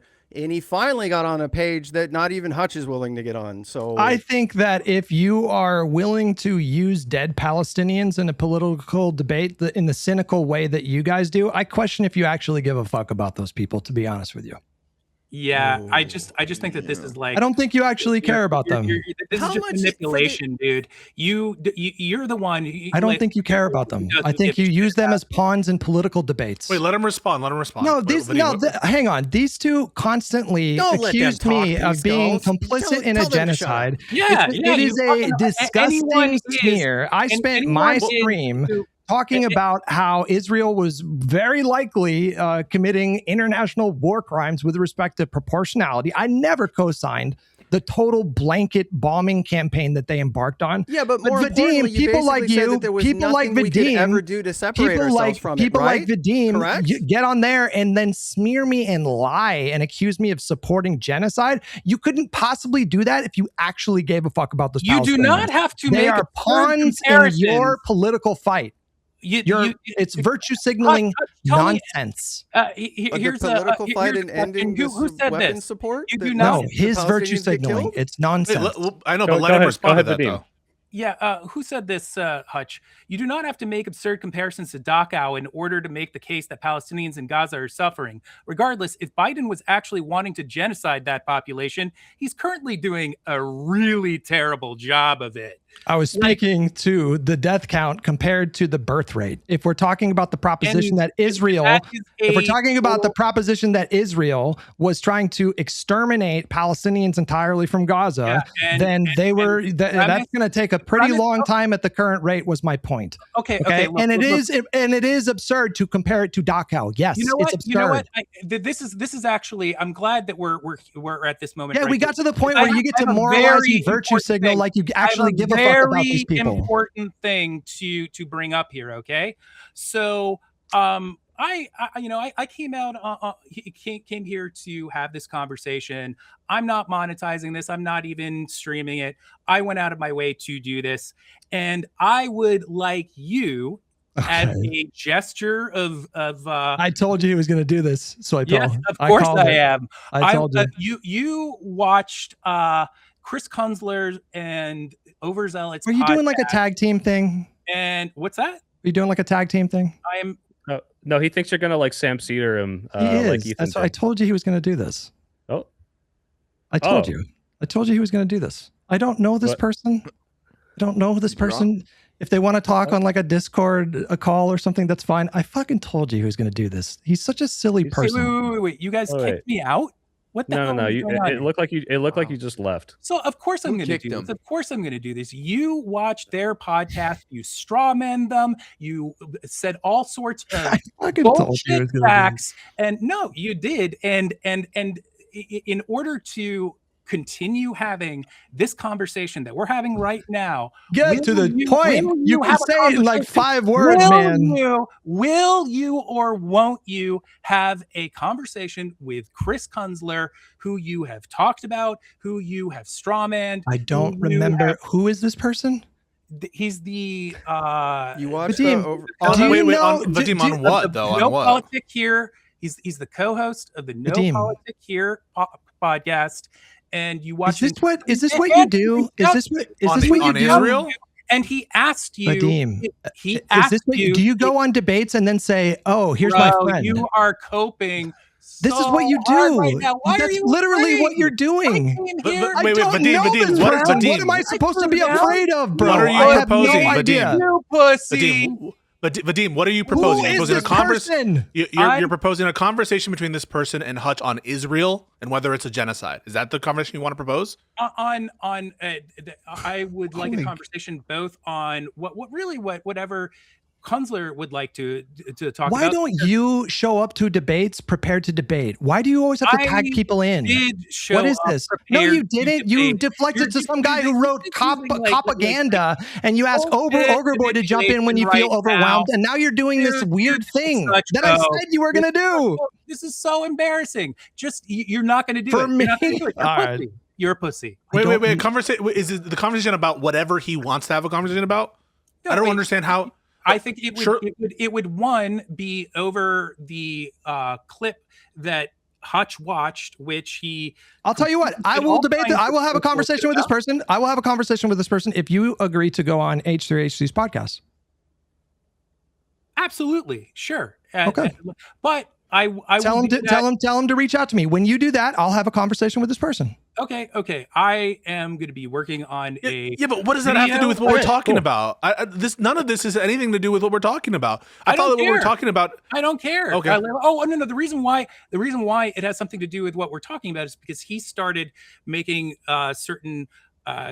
Talking about things having to do with Gaza and the genocide and whatnot, that I know that Chris Kunzler would be so much more capable of handling. And he's accused you of not caring about it. He said, this is just a virtue signal. You don't really care about the lives of the Palestinians. I'm interested in your response to that. I mean, I don't really think that it's like, it's sort of like, when Hutch was watching J.D. Vance interviewed about like he was talking about fucking Hassan and the Collargate thing. Hutch said the most absurd fucking thing. One, he did not hold J.D. Vance in. Wait, what does this have to do with? I'm lost. Wait, the Collargate stuff. Vadim, I just want. Can you repeat that again? Sorry, I'm genuinely lost. What is the Collargate and J.D. Vance? I missed it.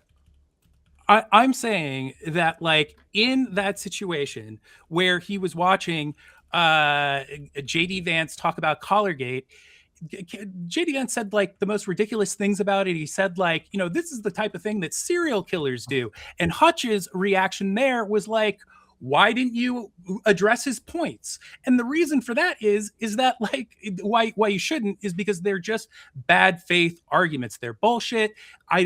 Sometimes you don't want. So you're going to come on the podcast and not engage in the stuff that I asked you? Wait, Hutch, did you say serial killers use the electro collars? I probably said some bullshit. I don't know. J.D. Vance said that. J.D. Vance. Oh, J.D. Vance said that. Well, what does this have to do with anything, Vadim? Nothing. Nothing. It has nothing to do with anything. Because that was a situation in which he thought that Hassan should be obligated to speak to a manipulative tactic, and I feel the same way here. I just I don't feel like I have to prove that I care about Palestine. Oh, okay. I see. Yeah. I would prefer us not to have the conversation about genuineness, but I would rather just get to the issue. It just does feel like it's an inconsistent standard to like blame Hutch substantively for genocide. What I'm saying is not that that I would never go out of my way to blame him, but if I'm going to create some sort of hierarchy of blame, I get more blame for the genocide than Rashida Tlaib gets for Kamala losing? Yes, because of the fact that you manufactured consent, that you you contributed to a culture that did not take it seriously, Really? On What did I that say view, about it? on that view, Really? you're What did- responsible for the election too, right? I mean, on that view, you guys manufactured a consent for a situation which you think is directly related to the reason that Kamala lost the election, the reason we're in Not this when you're place. telling people to still go vote for Kamala anyway. Wait a second. Wait a second. Boy, That's not what happened. Would you vote? Would you vote for Kamala if you could do it after 1 year of Trump and what you've seen? Yeah. Don't take it back now. You already said you changed your mind. Well, I Why appreciate why if you you take. No, hesitating? no. I appreciate if you take it back. I mean, I think that's good. Like I want to make sure that there's like a common understanding. I meant like he told me that you convinced him that he should have voted for Kamala, and now he's like hesitating because he's afraid of getting like gotcha. Well, no, or something. I don't know what it is. Wait, hold on. Say that again, because you got cut off. Dude, now that you've seen 1 year of Trump, no, Hutch, now that you've seen 1 year of Trump, stop, shut up. Hutch specifically, what the fuck did you just say?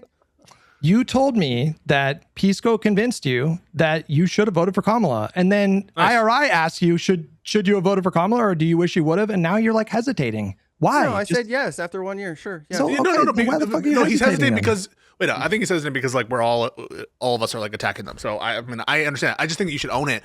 I think you should just own it, Ogre Boy, and I think that that's fine to do. But and that's not the argument. That's not the argument. What do you mean? There's that's this not the argument? overwhelming urge to try to put it off on anybody but the fucking candidate. That No, that's not everybody us. else, Hang on, that's everybody not us, else though. has. But the Ogre Boy, the whole point is oh my this god, podcast mute the likes fuck out of me into criticizing oblivion, Kamala. or I'm gonna finish my fucking statement All right, one way or the other. finish. Sorry. This constant thing, and especially this was one of the like, I don't have a big interest, believe it or not, and everybody across the internet and lib circles is about to scoff. I don't have some big desire to necessarily defend Hassan when it comes to the specific argument that you, Soypill, tried to make a couple of weeks ago.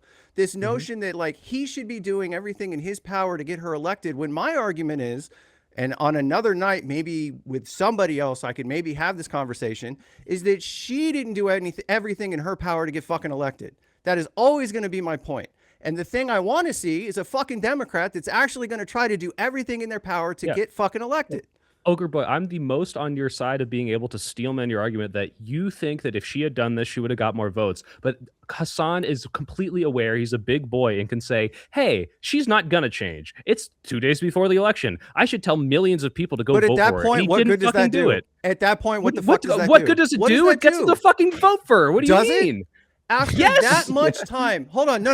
Yes. After that much time why do you think of watching the politicians- candidate, after that much time of watching the candidate not respond to things that everybody else can see with their fucking eyes if they're being good faith, then suddenly they're just going to go, fuck it, let's do it anyway, after that they've been ignored on so many different options? That's not Okay. Ogre. You understand that's not a good thing to say. If you truly think that Hassan not telling his people to go vote for Kamala would not have done anything, then I guess why even bother listening to him about anything? Year, he said that Trump was going to be worse. He educated his audience about the fucking the effects of the Abraham Accords. He pointed out what was in 2025 in regards. This what is the not fuck enough. do you mean It's like, not enough? Yeah, it's like, all right. I can't even get understand. He did more to educate about the dangers of Trump than your fucking bald ass did. You got You're bald, bro. Take your hat off. Take your hat off. Take your hat off. Take his hat. Tell him to take his hat off, or he gets kicked off the call. Bald on. Hold on, guys, man. Take your hat off. Wait, Take your hat off. Let's not do it. Wait, hang on. No. Come on. Take your hat off, bro. Take it off. Take it off, bro. Call Hutch bald. I think you have to take the hat off. Take the hat off. No, I'm good.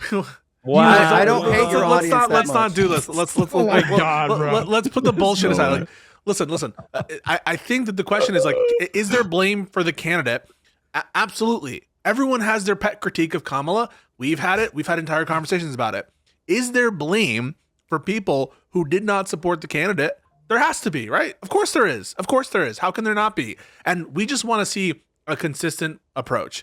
And so I don't think that the left cost Kamala the election. That's my view based on the data. I don't think that I'm not convinced that it was this withholding a vote. I think it has to do with what IRI said. It's people perception of Biden's age. It's the prices. It's the fucking economy, stupid. It's that kind of shit. All right. That's my view. But the anger comes when certain people try to like moralize and talk down who never ever signaled that they were going to vote for Kamala or said that they ought to vote for Kamala. That gets people upset. I think it comes down to I think it comes down to you're vote shaming. Let's shiny. Hold on. Let's shiny. Wait, no, that would be fine. Wait, that's fine. Wait, we're vote shaming. But what's wrong with vote shaming? If you voted for Trump, like we would vote shame, right? Yeah, but in a situation in which people are actively doing something that, I mean, like, again, if they had actually responded in this way, she would have won. I can explain why I think that. It's not because of the fact that I think that like that issue alone necessarily would have like enthused everybody to go to the polls, but it's like I said before, they wanted to see some like huge assertion of her individuality, to separate herself from fucking Biden, and doing something that like that one would have like created a lot more like we agreed with this already. This whole podcast agrees that she could have done better. You would have had would have had lots of people who are influencers who would be like genuinely excited, rather than like saying like, oh, you know, like I know things suck right now, and but what does it matter? What does it matter if influencers? Pretty please. Instead of that, you don't need to use that tone. You don't need to go pretty please. All you you can very simply just what you are just accurately. No. I've never asked for that. No, all I ask is that people tell the truth, Vadim. Just tell the truth. Donald Trump is uniquely they did that. Vadim is Donald Rashida Tlaib did that. Vadim is Donald Trump. Let's go down this thread one more time here. That he didn't is bullshit. I did let you speak. Let's go down. Let's go down this thread again. Let's go down this thread again. Is Donald Trump a fascist, and is MAGA a nascent, emergent fascist movement in this country? Absolutely, which is why she had an imperative. All right. You made your point. You made your point. Let me try to make my point, okay? What does that word mean to you? So, like, what is the threat of fascism in America? What's the worst that could play out? This is just going to end the same way that it always does. Why don't you just answer my questions, bro? All right, forget it. Yeah, to do this thing. It's fine. We can move past. It's fine. And we knew the way to avoid it. I'm done. What would it take? Can I ask a question then? What would it take for y'all to regret the posture here, or what would it take for y'all to be on our side? Like, if it were the case that Trump, for example, as he's planning to do, starts a full blown, or at least some people say he's planning to do a full scale war with Iran. If Trump, for example, really is able to institute an authoritarian state fully, such that there's no more elections, at what point, what amount of bad would it take for you to be like, maybe this? What am I supposed to have done different? Is there any ridiculous other than what I've already admitted to? How is this a ridiculous question? All right, wait. So how is this a ridiculous question? It's a ridiculous question because I obviously do not. I don't. It kind of presupposes that people have a responsibility. In a way that I'm not. It presupposes that people have a responsibility to do everything in their power to stop fascists from winning. Yeah, because if you understand the word fascism, what they did, if you understand what the word fascism means and what the historical examples of it wrought upon this planet, then you would have to agree that people do have an individual responsibility to do everything in their power to try to prevent that from happening. And you undercut the label of fascism. I don't think you actually believe he's a fascist, because if you did, you would do anything to stop him from winning, right? You will not accept that I believe that by holding out for concessions, they were actually actively doing something. Donald Trump won. Great. As important as voting. And Donald Trump won. Great. Yeah. Okay. That happens sometimes when you hold out. But that happens sometimes. Fascism happens sometimes. Wait. Fascism, no, wait, hold on. Fascism happens sometimes? Is this like a normal thing that just happens sometimes? No. Fascism. So this was extraordinary. This was extraordinary, right? Because morons like yourself did not take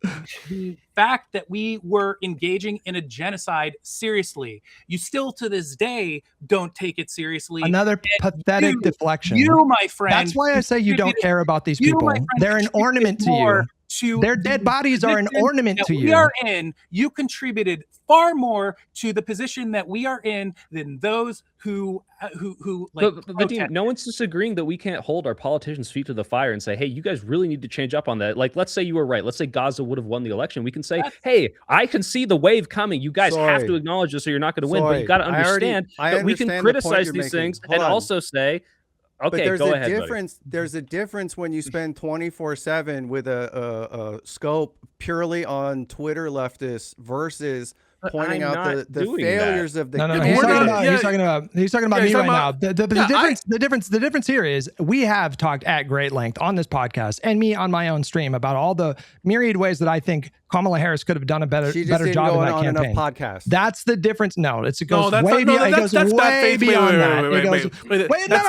faith to encapsulation. Then he can correct. Then let Hutch correct me. He's a big boy. He can talk for himself. We have gone down this road many times. Okay, the difference between you and me is like I'm willing to have that conversation about Kamala. Anytime I talk about individual responsibility on the part of politicians like Rashida Tlaib or influencers like Hassan Piker, you guys want to deflect the conversation. Yes, you want to deflect the conversation to Kamala. And you don't want to engage in that. In your minds, they have no responsibility, even though in your own words, we face a fascist threat. He was doing a responsible thing by taking the tactic that he did.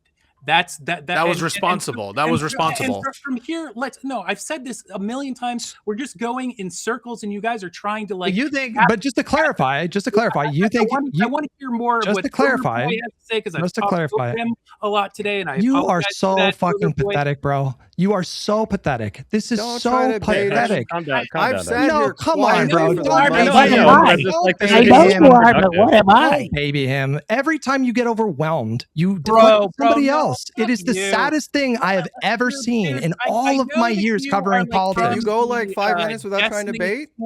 I'm not baiting anything, bro. I am not baiting anything. If you tell me that we face a fascist threat, it is totally incoherent. You're a coward. You can't even. Okay, great. Yes. You cannot even. Like, yes. I get it. Okay. Wait. He just agreed. No, wait. He agreed to talk to him, conditioned on you doing the thing with Ethan. All right. That's fine. That's fine. But you act as though he's unwilling. He gave you the condition, and you said that was okay, and you guys agreed to it. So you going back to it. You're right. Okay. I rescind the. Okay, but let me ask one more question. I mean, I was making a point, and then you just decided to interject. Hutch, recently, you made another video about Collargate, and you and I had a back and forth where you said that I was insane for thinking that Hassan did not, in fact, shock. So I want to ask you, what happened literally 3 minutes after the point that you say that he shocked Kaya? What happened? I don't know. Kaya got up and walked out of the fucking room. What? And? That's crazy. And that changes everything. Never mind. I take it back. He didn't tape up the back of his collar. collar. I'm sorry. Do you really think that he would? That's the smoking gun, bro. You got it. Moment and then just let her go the next. It makes no sense. Sure. Why? No. Wait. Come on. You know the response to that. You know the response to that, Vadim, which is regardless of whether or not you think it's responsible to shock or buzz or whatever it is he did. No, he didn't do it. The reason. So there are multiple reasons why he might not, in virtue of the of her walking off and let her go off. One is because he realized that he had already done it in a very obvious way and didn't want to attract more attention to it. Another is he didn't realize that he was walking off. There are multiple plausible reasons, but you have to contend, I think, with the video evidence. Bro, are you like seriously, Pisco? Are you just like trying to like? No. Listen, I haven't made a single video about Collargate. No, stop. This is crazy. Are you knowingly lawyering me right now? No. I don't believe you actually believe. Listen, this. No. You can't accuse him. So listen, you're backing up your boy. Are you serious? No. You don't watch the podcast if you think that's this is such horseshit. Like, so my very last stream, I was calling out people for I think misstating what Hassan said in a podcast with Ethan and about settler babies or whatever, and I still hold to that. I want to be clear about that. And so any notion that I'm doing this to curry favor with Hutch is so laughable. If you look at the communities and how much conversations we have. have. And all I'm talking about here. So Hutch is your boy, though, right? Hutch is your boy. No, yeah, he's my boy. Yes or no? Hutch is your boy. Then he is my boy. Rare L for you, where you're just like completely not seeing the forest for the trees. It's like it's just like, I mean, is it within the realm of possibility that it? But it's just no. It's. Doesn't he take lessons with it? Doesn't he do this for? Why are you granting that it would be a bad thing if he buzzed him? Like, I don't even understand. Like, what is the problem if he's taking lessons to do this kind of training, which I think he's admitted he did? What would be wrong with that? Why would you say that, oh, he didn't do it in this instance, especially when it looks like he did? Well, it is terrible reasoning just because all that we saw was he just like reached over for a second at the same exact moment that she happened to move around. Let me ask you a question. There's all sorts of fucking things. Okay, let me ask you. People reach out for. Hold on. Let me ask you a question. I'm so serious right now because I have a theory that a lot of the people that were backing up Hassan kind of went out of their way to not look at some of the other videos that were uncovered.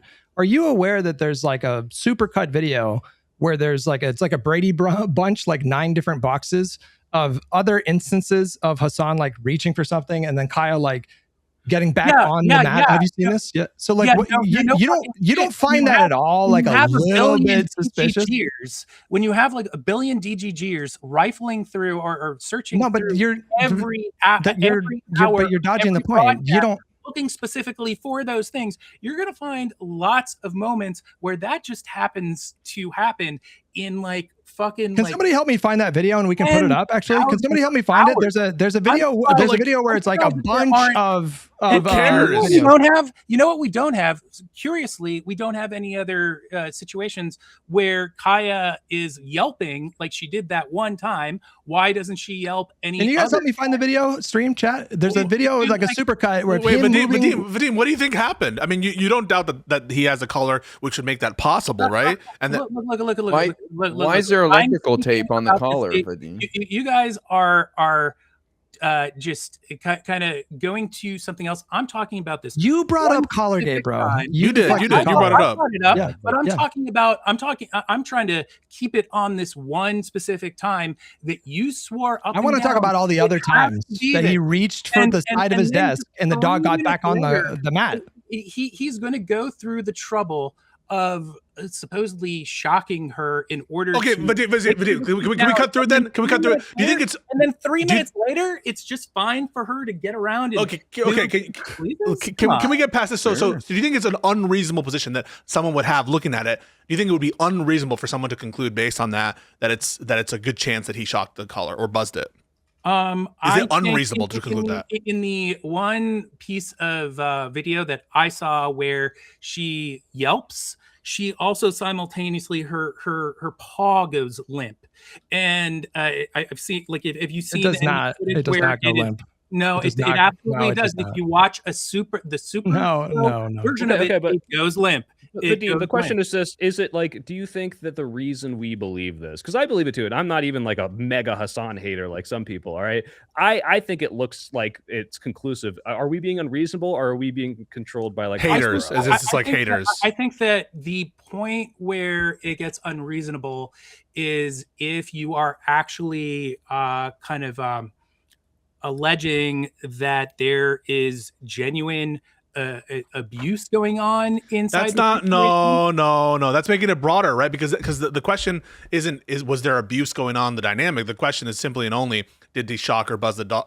dog in that context? The question before you is, would someone necessarily be unreasonable for looking at that and thinking that there was a shock? This conversation predictably went to like Alex Jones Collargate. You brought it up. You broued it up. Wait, I was speaking about it in terms of this. Why can't you guys speak to this one situation and admit that Pisco gave you alternatives as to like why that could be the case? Yeah. Okay. I'll respond. So I'm going to list them so you can respond to them individually. One, is it possible or plausible that perhaps he didn't go to shock the dog because he realized that she had yelped already and he noticed it would have looked bad? Is that a plausible explanation for why he would refrain from shocking the second time? No, is it an unreasonable thing? Hold on. I didn't even want to fucking participate in this aspect of it, but I'll say this. He said later on that he felt bad for how that played out, and that it was like late, like 5 minutes later, he went back to check on Kaya. So the idea that he knew that he gave her the fucking jolt of a lifetime and then didn't want to give a second fucking zapparoonie is kind of silly under those circumstances. Wait, no, that's assuming. Wait, no, that's begging the question. The whole question is that he zapped first, right? So you're begging the question by assuming he didn't, right? The question is, does it disprove that he shocked the fact that she walked away the second time? And the answer is no. And the answer is there are other plausible explanations. I think you're a little confused about the like what's going on here. I'm not talking about the infamous one time that like she yelped. I'm talking about recently, a few weeks ago, after everything died down. He did that shit again. Another video where he insisted that he did it again, dude. He did. I wouldn't bet my life on it. This is a separate thing. Is this a separate thing? He did it again, bro. I don't know what to tell you. He did then I don't know. Then I don't know. I don't know. No, let's put it up. Let's put the video. Let's put the video. You're saying like I did it again. Justice for Kaya. Let's didn't even understand the situation. No. So wait, no. So I don't. So wait. So Vadim is right. So hang on. So Vadim is right. I thought you were talking about the first instance. So is there like a second instance that you're talking about? Yes. Here. Put it up on the screen. Why? Who the fuck cares about this shit? Oh my god! He brought it up. Put that up. Do it. Show that video. Show that video. All right. Show that video. Show that video. I'm putting it on screen. We're watching. What does this look like to you guys? IRI and Peace. Trigger warning. What does it look like? Well, I'm not seeing it. I know. Hold on. Yeah. Settler fairs that are taking place in a synagogue are actually the bad ones. Back it up a little bit. Back it up a little bit. Back it up a little bit. God, I can't believe the protesters that are protesting. What's he doing? Against settler fairs. What's he doing? What's he doing looks there? like he pauses his what's he stream doing of there? thought to You might reach as for well something punch and her get in her the back face. onto the thing. What's he doing there, guys? Yeah, and then Doesn't that look kind of funny? Case closed. And then 3 minutes later, he just allows the dog. What did that look like to Why you? didn't he do it a second time when she got up? What did that look like to you? Holy fuck! She responds to being told place. It was an expectation of probably being told to get back on the spot that she was on.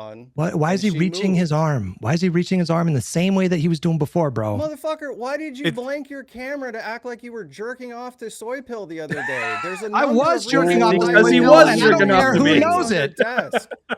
For me, I just want to say, I just want to say, I think it's possible he's reaching for something else. For me, it's not as conclusive as the first time. It looks like he's doing place training, right? He's doing place training or something. And I just don't understand, why is there this like back and forth about these equivocal videos about did he or did he not? Why is this so important to you, Vadim, that shows Hutch's, I don't know what's going on with Hutch. Shows that Hutch is just so like, I'm a big poo-poo caca pee-pee head, right? I mean, let's be real about this. He needs to kind of talk about shit like this because he doesn't have anything like really substantial of real value that people take seriously when it comes to.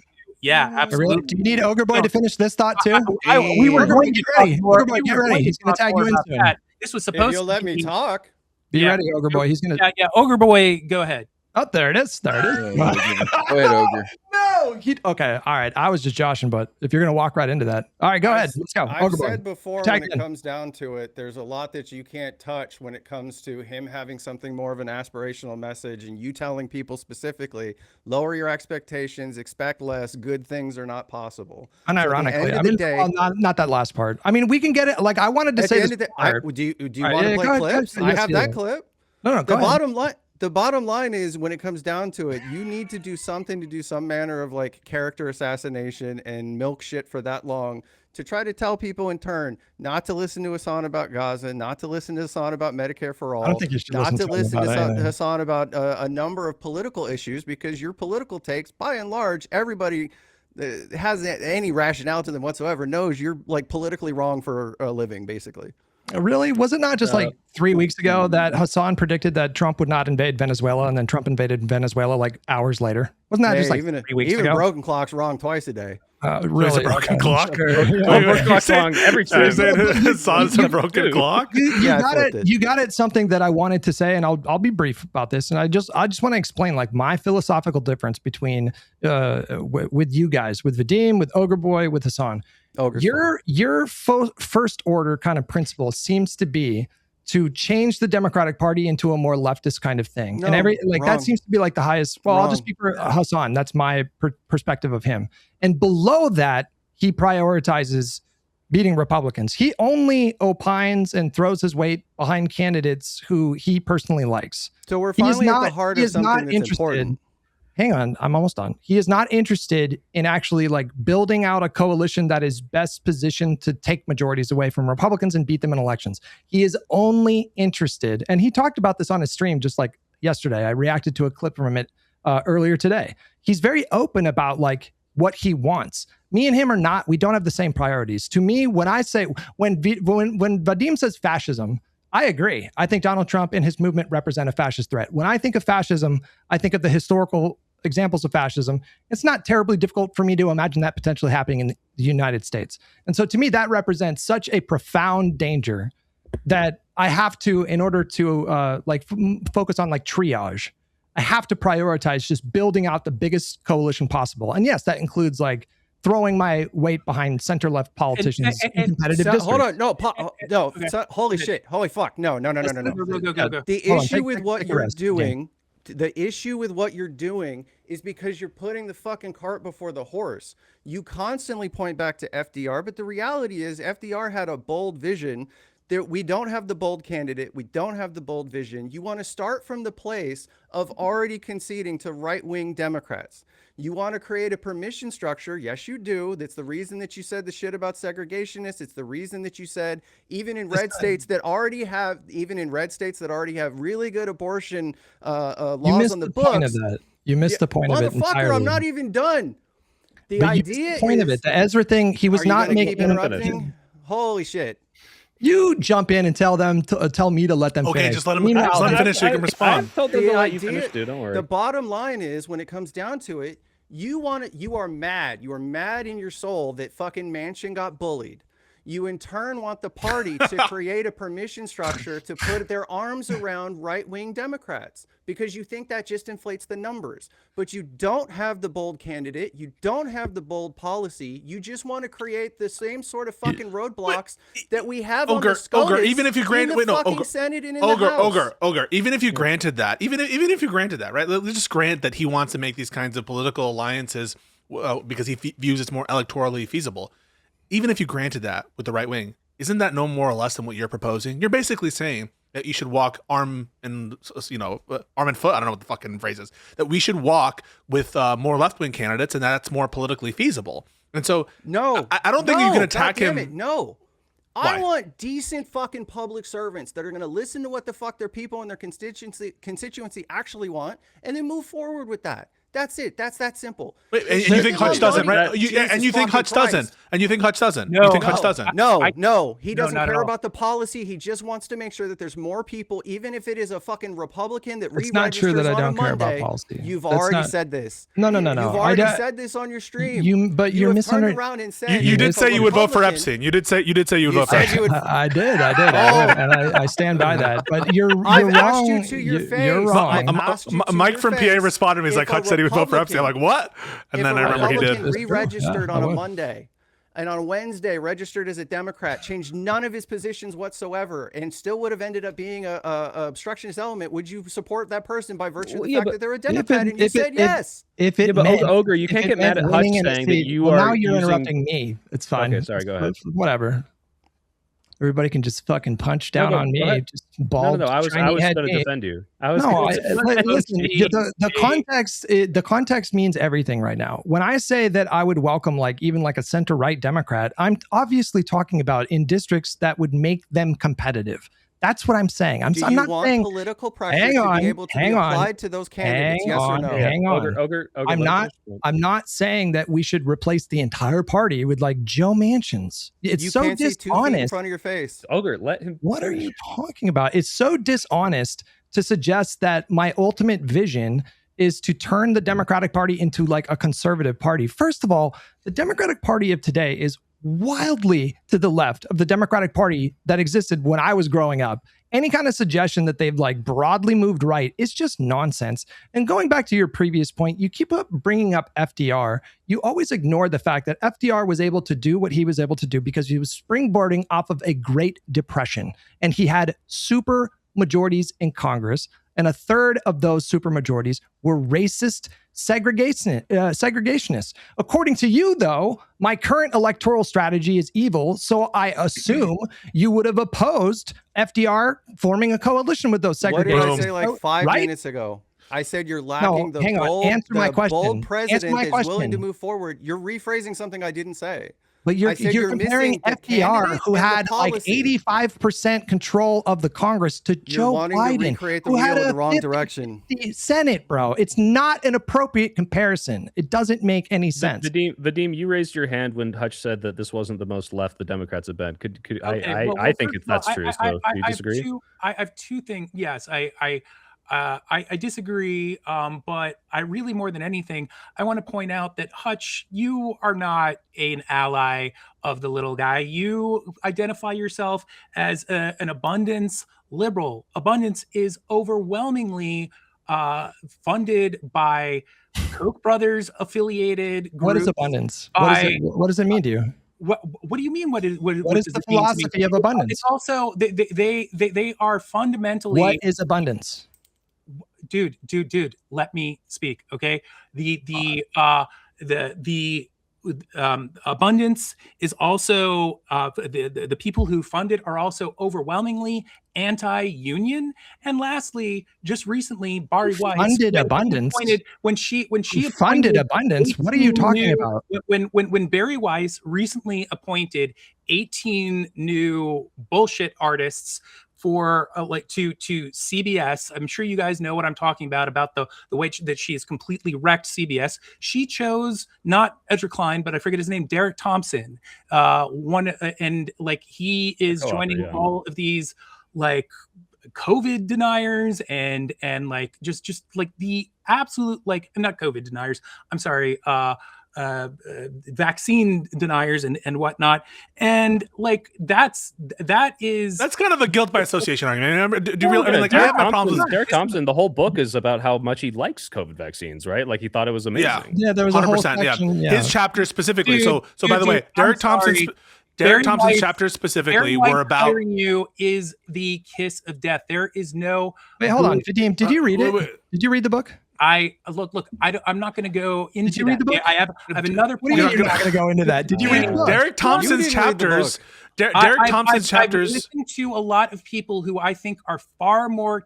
Why don't you read the book before opining on it? Dissecting it than you. And by the way, like you're deflecting to other people again. By the way, you should. Other people can make your arguments for you. Apparently, call into. I'm not an abundance expert, so I'm not going to go into. Stop talking about it. Vadim, if you're going to call, because I consider myself pro abundance. If you say abundance is like, oh, we're not for the little guy. I mean, like I think the arguments are pretty salient, and to say that we somehow are like anti small people because but you haven't like you don't understand what the arguments of abundance are. I think that you are attaching yourself to a movement that you don't even know what the movement is. You really don't. What is abundance? What is it all about? Dude, I'm not going to get into what is abundance? If you're saying it's bad, what is it? The very sensible fact. You're saying it's bad. What is it?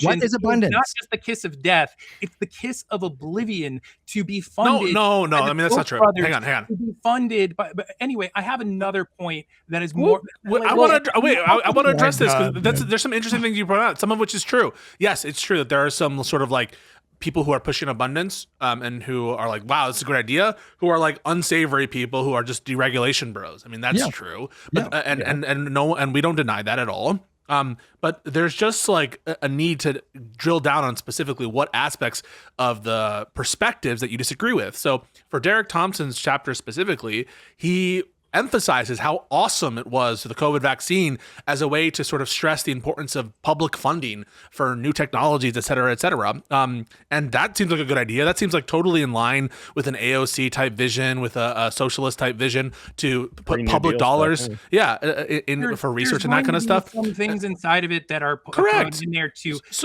I know. So you started this. So wait, let me just finish. And this will be the last thing. The last sentence, I'll let you talk. Last sentence, I'll let you talk. You started this whole thing about thought term terminating cliches. And I'm like, yeah, I don't like thought terminating cliches. One Fair thought enough. terminating cliche is abundance. Oh, just fucking Koch brothers. I think that's a thought terminating cliche. That's fine. I think that what I brought up is more than understandable to like just kind of as like a huge red flag. How about this, guys? Since I do not feel at all competent to talk about this, I could write Sam Cedar. Like we. Oh my God, 100%. No, I'd love that. To talk about it. I would love we that. talked to Sam about abundance. I saw his stuff, but that's declined. But I guess the point is, I don't like if you call Hutch or me, because I am an abundance person for the most part, to say like we don't care about the little guy when it's like. I think that you are. I mean, I think probably you very much think that you're helping the little guy, but I think you're attaching yourself to a movement that, at the end of the day, you can't even tell me what the movement is, Vadim. You don't know what it is. That's kind of the problem I didn't with the say book, it in though. order to have. What do you mean? Oh my God, Ogre! What the fuck? About? Wait, that's the stupidest response I've heard all day, Ogre. You're like, the problem with the book is no one knows what it's about. Well, by and large, any interview that Klein's done on it, the idea of trying to drill down on a boogeyman across the board about what the movement is trying to attack, he's never specific on. Well, no, it's not a policy. It's not a policy book. Exactly. No, but it's not trying to be. It's not trying to be a policy enough prescription. People that are trying to treat it like it is a policy prescription and overall movement. It is the thing that I'm the more concerned about more than anything else is the idea of the deregulation piece, because it always seems to go in one direction. Well, listen, I have my critique. I'm not full on abundance, Bill. I'm like 70% on some of the stuff. Like, I don't agree, for example, some of the critiques of the BEAD funding that was done in some of these interviews afterwards. I think some of these are unfair critiques at Biden.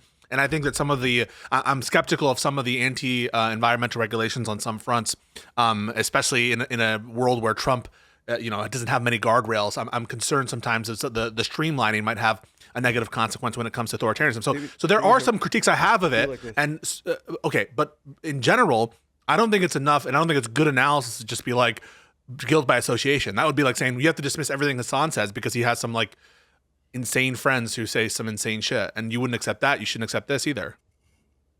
Yeah, and don't get me wrong, I think it's salient and good to be skeptical of like, why would the Koch brothers fund this? And it could be because of some malicious, like, Machiavellian plan to just destroy like the left wing, but it also could be because they would make money off of housing, which, is, I don't like that the Koch brothers make money off of that, but I'm fine if it means that more people get more affordable housing. And I do think that is a condition of something that would happen. And just to be clear, like, as someone who lives in the Bay Area, like, I don't like the idea of regulations just being stripped away willy-nilly, but there's definitely a problem over regulation to the degree that it doesn't allow us to build housing in San Francisco, and it sucks. And I wish we had a way around it. The issue with that becomes it really is something that needs to be judged on a case by case basis. There isn't a single right. Like Mamdani is citing abundance too. Mamdani's abundance build. Yeah, okay, cool. But in the number one salesman of the abundance mindset, the one big debate that he had with Sam, when you pause the video and actually look into each one, and yes, I am psychotic enough to have done that. He misrepresented every single story. Ezra had some big fuck ups when he was critiquing Biden. And I actually think Sam Cedar. No, hold on. No, what? Before you go down that road, that's not what I'm talking about at all. All of the different examples where he was talking, with the exception of one, which he still misrepresented, but the different examples where he was talking about the Sunshine Movement suing to stop solar panels in Maine. Well, there was a story behind that too. They wanted to make the project take a little bit longer to make sure that the deforestation that was going to happen actually was what was required for the moment, that it wasn't something that was bigger than what it needed to be. A lot of these circumstances actually have a story behind it, but the idea of vilifying all of it across the board is really fucking stupid.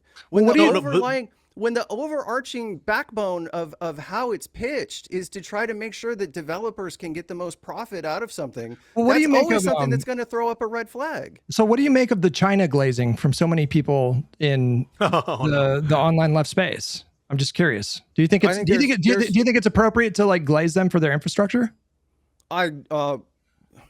I mean, there's always something that we can take away from other people. That's one of the reasons that this country is supposed to be great, right? Well, why do you think they can do all that infrastructure?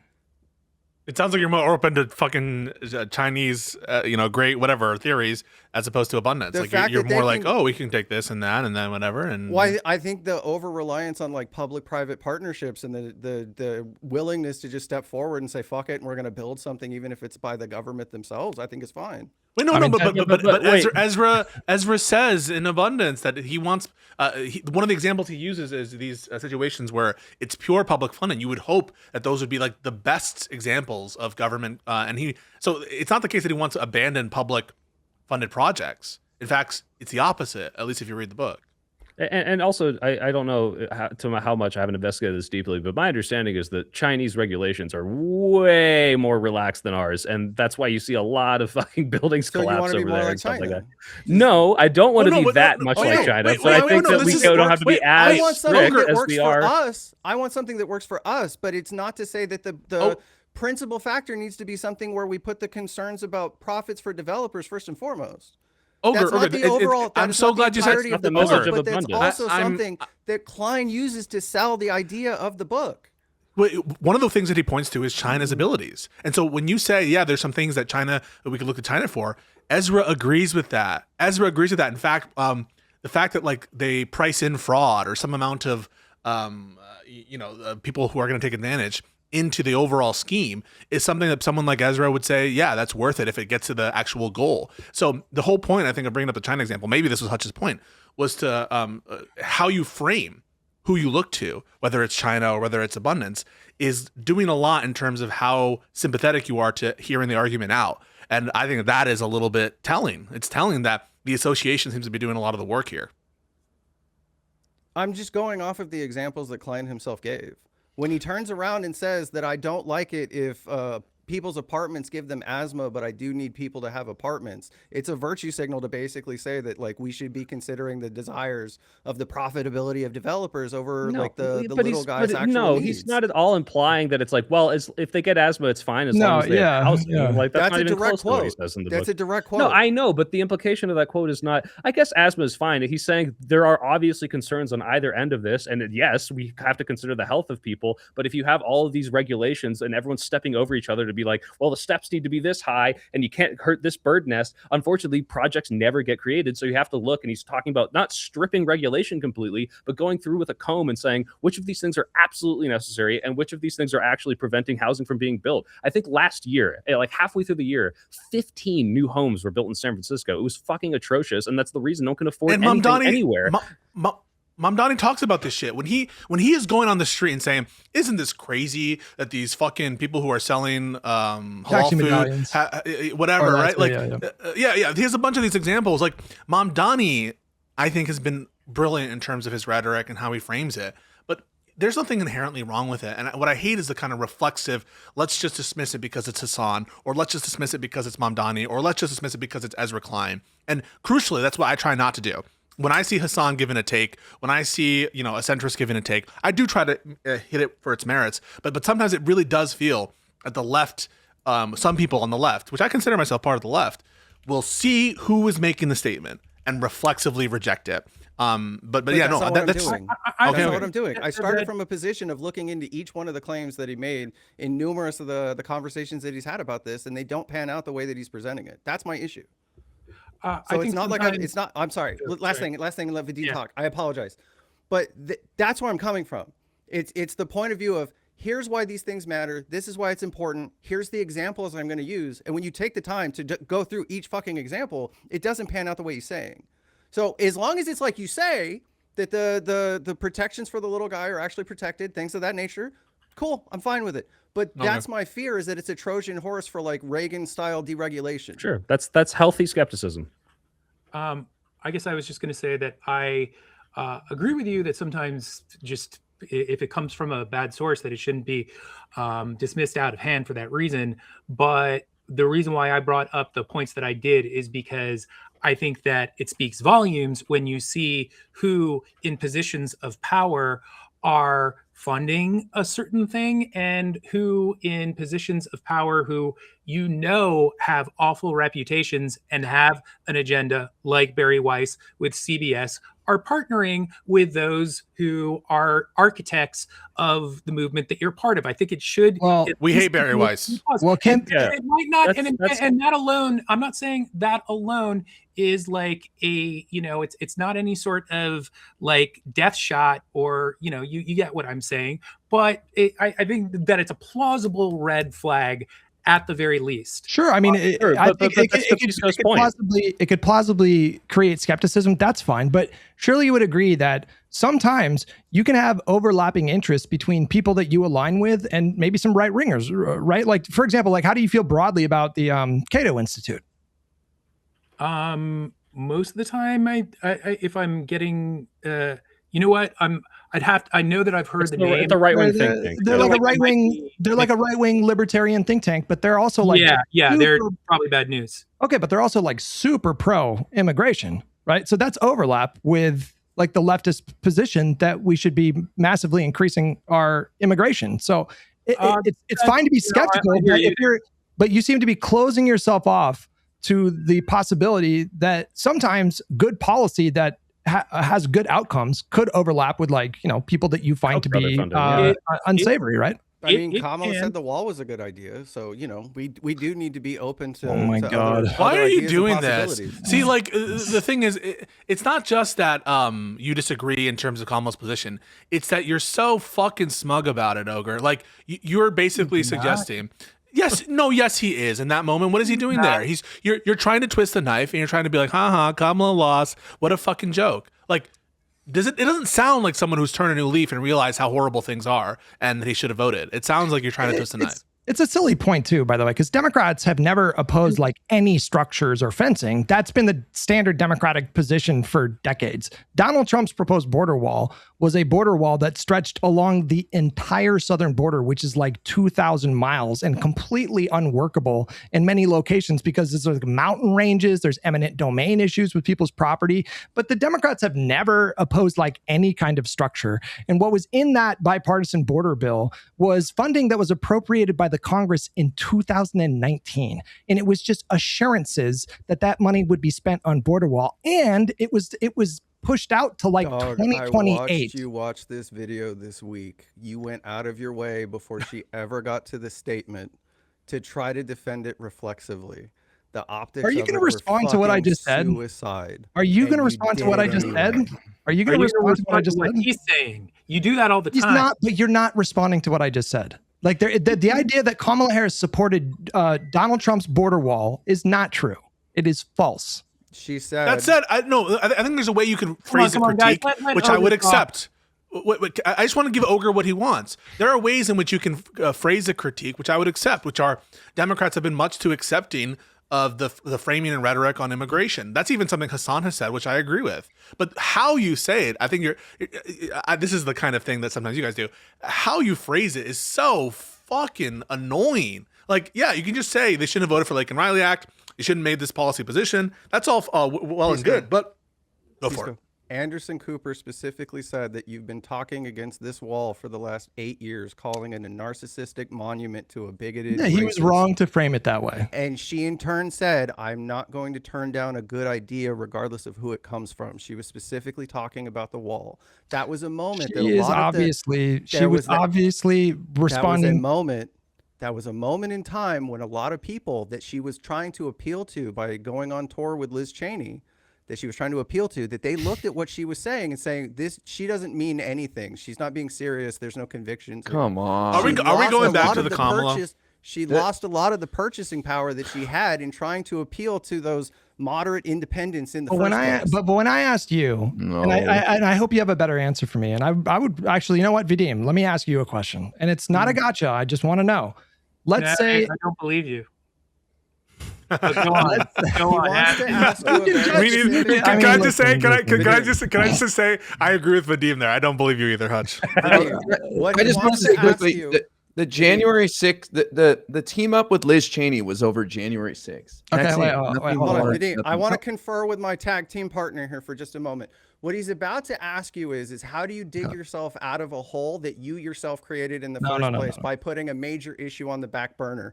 Take it away, Hutch. No. Okay. What I'm asking you is when AOC, let's say she runs, when AOC is on the debate stage and she's up against her Democratic primary opponents, and the moderator asks her, and they're going to ask her this question. They're going to say, the border got really chaotic under Biden. The public largely turned on the Biden administration. It was the number 2 issue. People were very concerned about border security. Many people voted for Donald Trump because they wanted more border security. Do you think that Biden handled that well? And if not, what would you do differently? What would be your policy that you would implement if 800,000 people per month start showing up at the border? Honestly, I think that that's like a little out of my depth. I'd have to kind of do some research to kind of like really. Fair. No, but I will say one thing quickly, which is just that I believe that we need to continue to, like, I'm not sure if this would have been the right thing for him to say in the moment, but I support creating more paths to Kamala's position. And also I think that. Wait, would you grant that was Kamala's position? That was Kamala's position, right? And I also think that they actively needed to in a very, very substantial way to speak against the propaganda that they ended up supporting in a lot of their. I mean, there's no what propaganda? What propaganda did Kamala support? Well, I mean, I'm talking about like that, like for instance, that ad that like where she was. You know what? I'm like so fried. Are you talking about the like she was for they them, and then she had to distance herself from the like promoting? No, I thought this was about the border. Trans surgeries. You know what, guys? I'm really like fading fast. I have like certain limits. 3 hours is a lot for me, and I'm just not able to. 20 minutes is a lot for you. And hey, no, hey, one second. I mean, listen. It is a lot. Fuck him. Fuck him. Wait, no, been but if you so out of line this whole time, and I'm going to throw a jab at him, and you're going to clutch your pearls. No. You've been belligerent against me the whole time, bro. Come on. That's fair. You can do that. Like I grant you that. But I will say that, like, I mean, I don't think you like just maybe after we talk.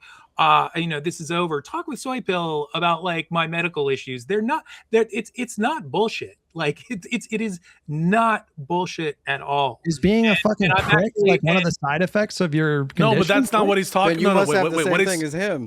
What he's talking about has to do with his stamina for doing it, not about him being a prick earlier. I mean, that's the difference. It's really it's very much about that.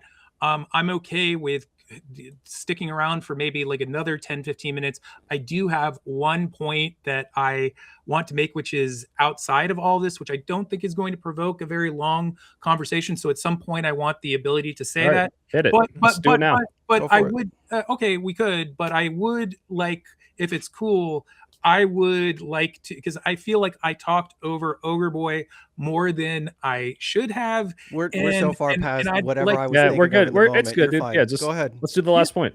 Are you sure? I'd like to open it up to. Okay, that's fine if that's how Ogreboy feels. I just want to say this because I know, Hutch, I know you're going to rewatch this and kind of give your 2 cents on all this, which will undeniably be a whole bunch of bullshit. But I wanted to specifically to speak to you asked me to reach out to Ethan Klein. I will in the future when I'm working on a video that's probably going to be a little while before it's up. I want to make sure that you know that. But the other thing that is even more important that I wanted to convey here is that just so you know, there's this like misconception that I dodged Ethan, and I don't know if that is kind of like where you were coming from with asking me to talk with him. Like basically on the show, he presented it like I was dodging him. He refused to, like, he cropped out our messages in order to make it look like I was ducking him, and I absolutely was not. So I just want you to know that when you are discussing it, so that you're not basically like spreading some BS like this guy is calling me a pussy, but he wouldn't talk to Ethan. That's not the case. So tell Ethan to stop dodging me, Hutch. Tell Ethan to stop dodging me. I mean, that's more important. Well, I don't know why didn't you go on the show if he invited you?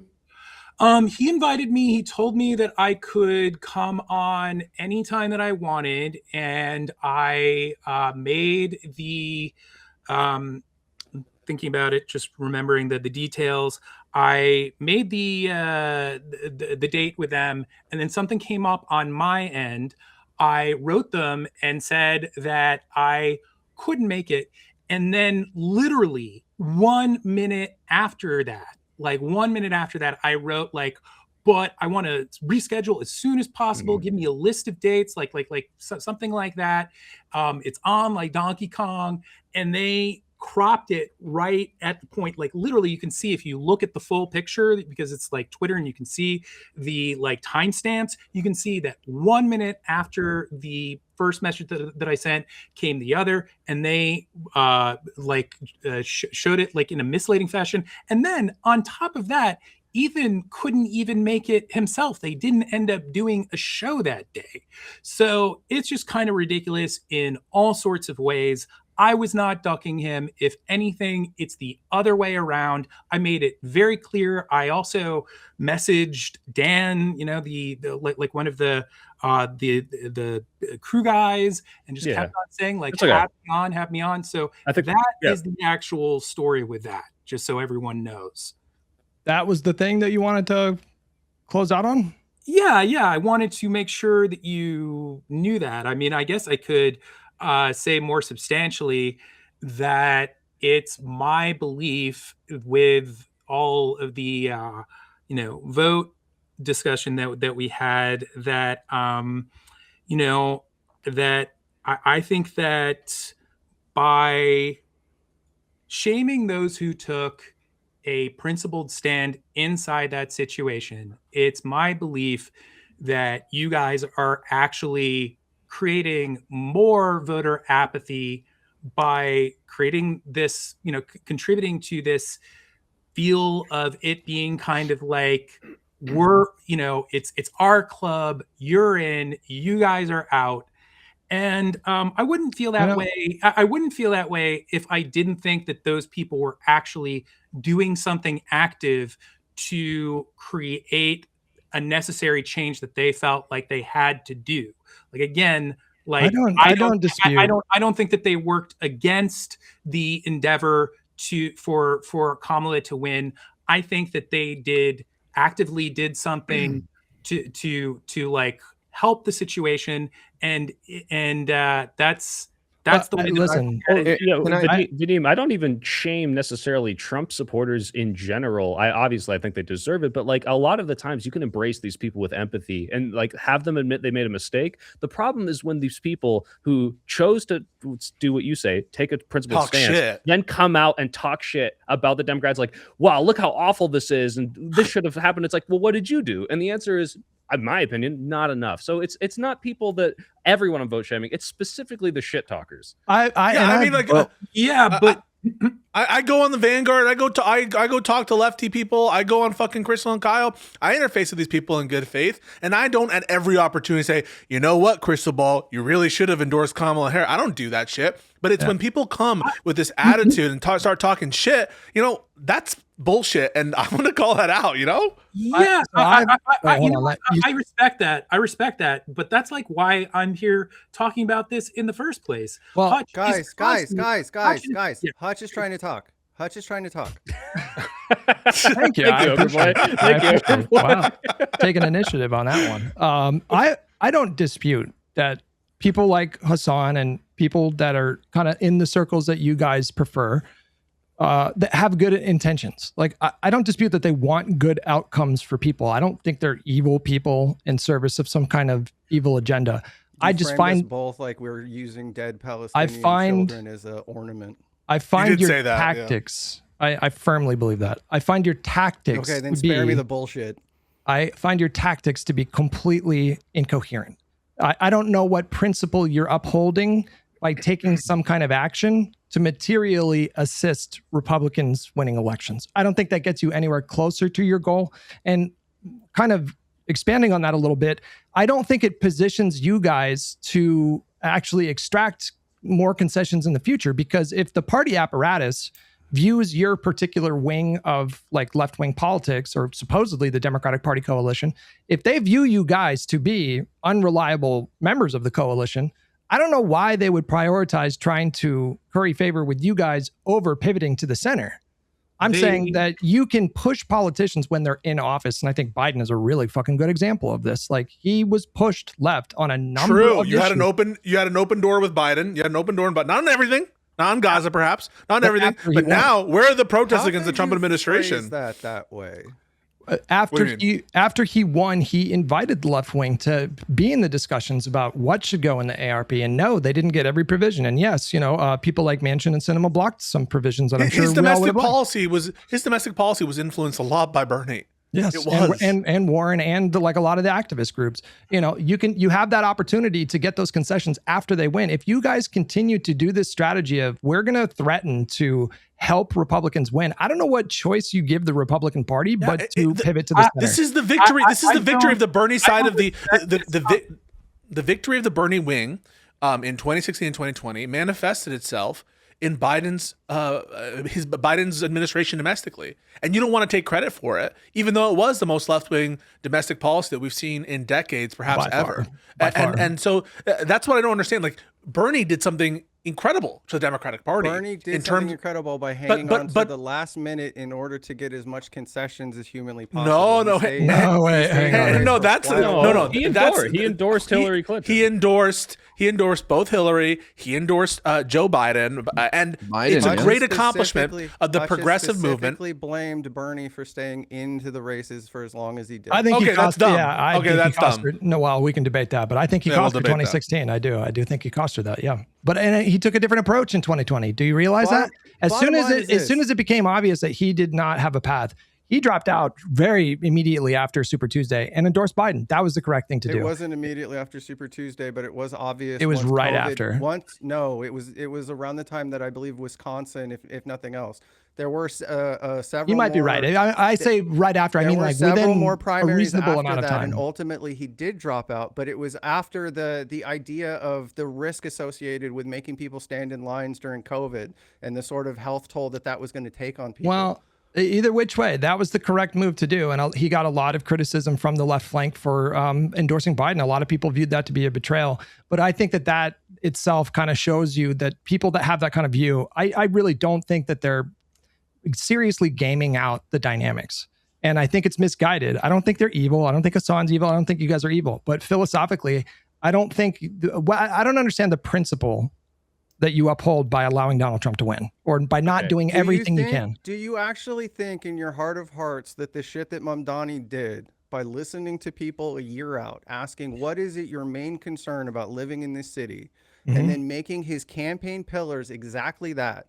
Do you actually think that that's leftist or lefty shit or Marxist? No, I think that's just I think that's just what I want. But you've said time and time again. But look what he's doing. But look what he's doing when he has power. Let him talk. Please. I'm trying to simultaneously agree with you, but make something that's a very important point. You have said time and time in the past that wouldn't work in other cities, in other states, because it's too blue, it's too lefty. It's not something you can do anywhere else. Yes, you have. You sure as fuck have. No. And the idea also, one of the other things that, sure, fuck it. If you want to disagree with that, that's fine, but you certainly fucking have. No, I said people should adopt Mamdani's approach and take whatever. Yes, of course. In any kind of race, I think the same campaign. That's what I was saying. You can't copy paste his policy prescription necessarily, but you should definitely look to him for lessons in terms of interfacing with the public. What do you guys think? Anything good comes from tonight that we can shake hands on is you turning around and saying that people should adopt Mamdani's approach nationwide. Fuck yeah. In terms of interface, what do you fucking think of Mamdani endorsing Hochul, you fucks? It was probably a little too soon. Both of you, answer that. I don't give a shit. I'm out of here after this. I don't give a fuck about this conversation. What do you think about Mamdani endorsing Hochul? I am undecided. I think that that's what I thought. I think that the arguments that I've heard on both sides are compelling to me, and I've only seen like the Cliff Notes version, so I'd want to engage with it more before I said any more than that. What about you? What the hell kind of answer is that? No, I said it was probably a little too soon. It's an honest answer. So I have a response to that, Vadim, because I fucking was incredibly incensed at Hochul when she decided not to initiate any kind of action against Adams in response to like one of the most corrupt DOJ actions that we've ever seen. However, even though I was incensed and I said I will never abide by any support of like Hochul, I won't do it. I am not going to in this moment say Mamdani I'm going to throw him to the trash because he decided to endorse Hochul, because there's a pragmatism about me, which is if I want Mamdani to achieve his goals, then I understand that there's a window of space and tolerance that I'm going to grant there. And so I have no problem. And I think that should be the attitude, is that we're harm reductionists. And if you want Mamdani to succeed, he needs to have the support of Albany.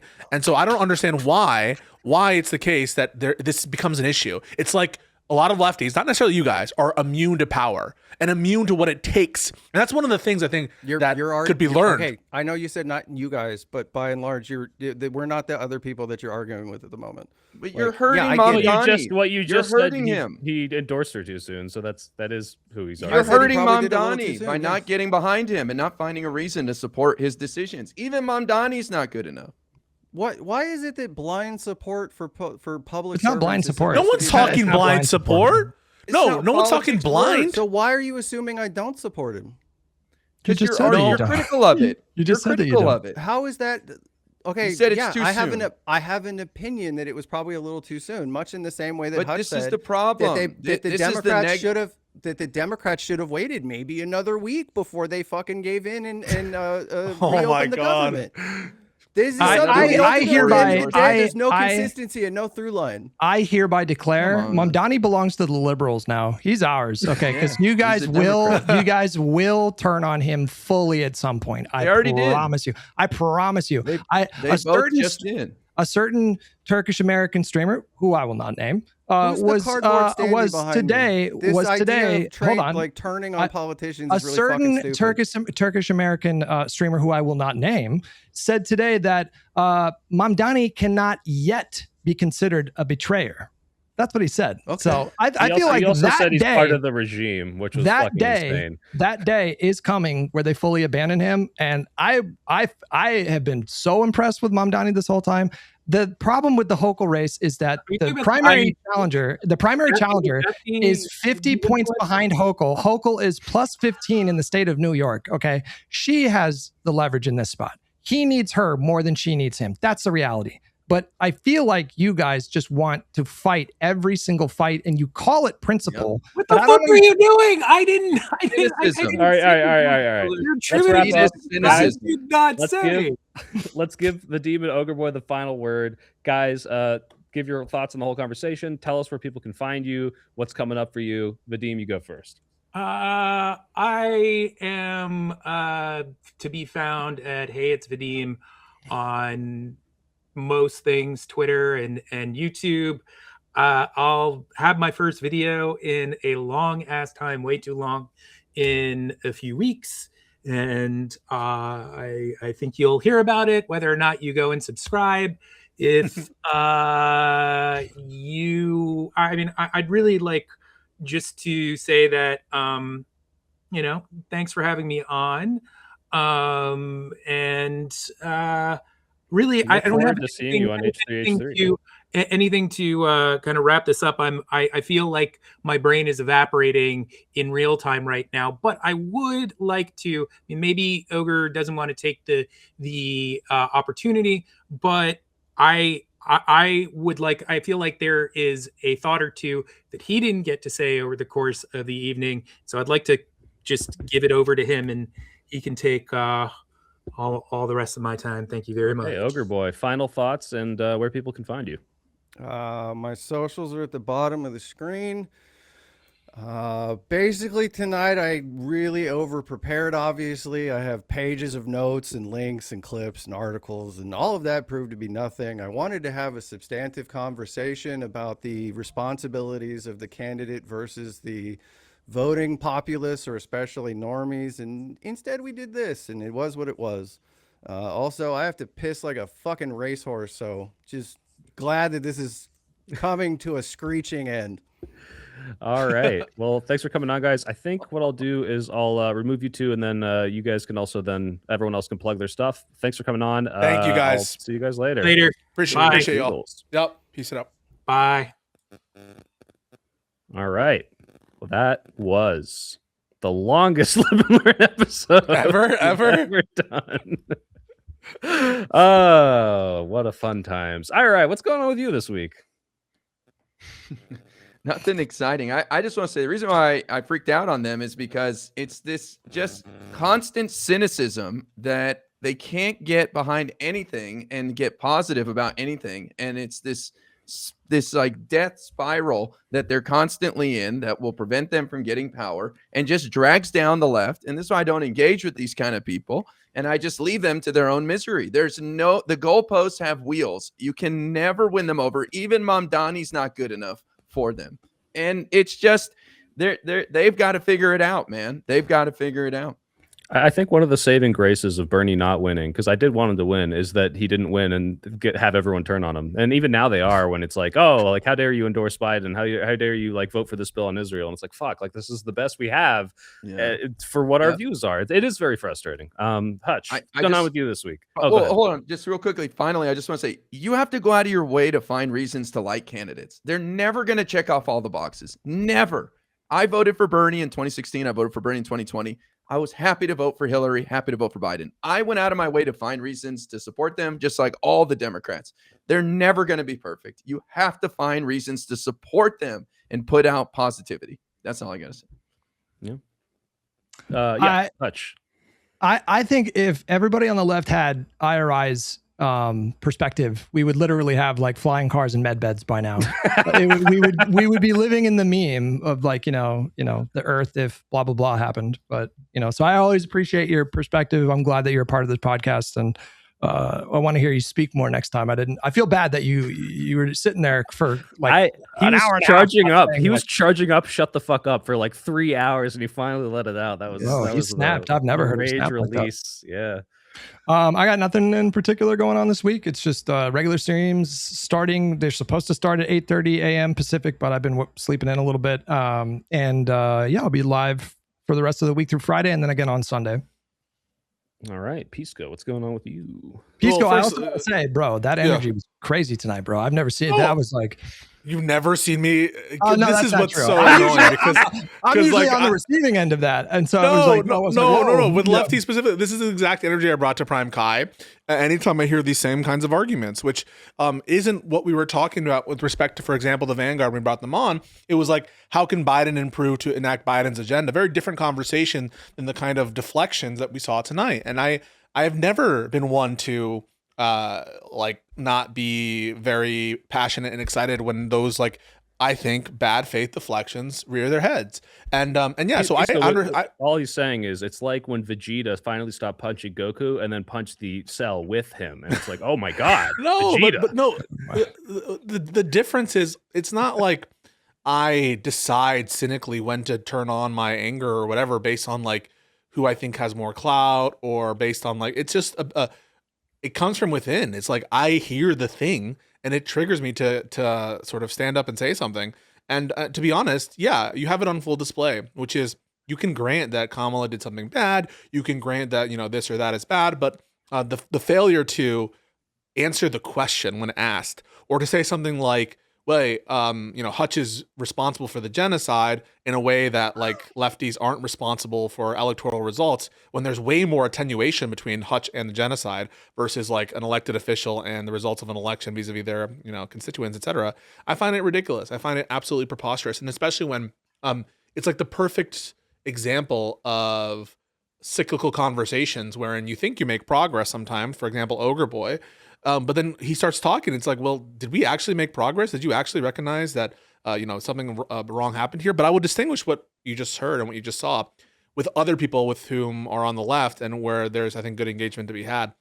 So I can understand the cynicism, and I understand why people are upset with these kinds of people. I mean, it's not, I get upset too. But no, I get it. For me this week, I might have some interactions, some debates, but more to come. Follow me on Peace Liddy. Yeah. I guess to wrap up my thoughts, I mean, I agree with all of what you guys were saying.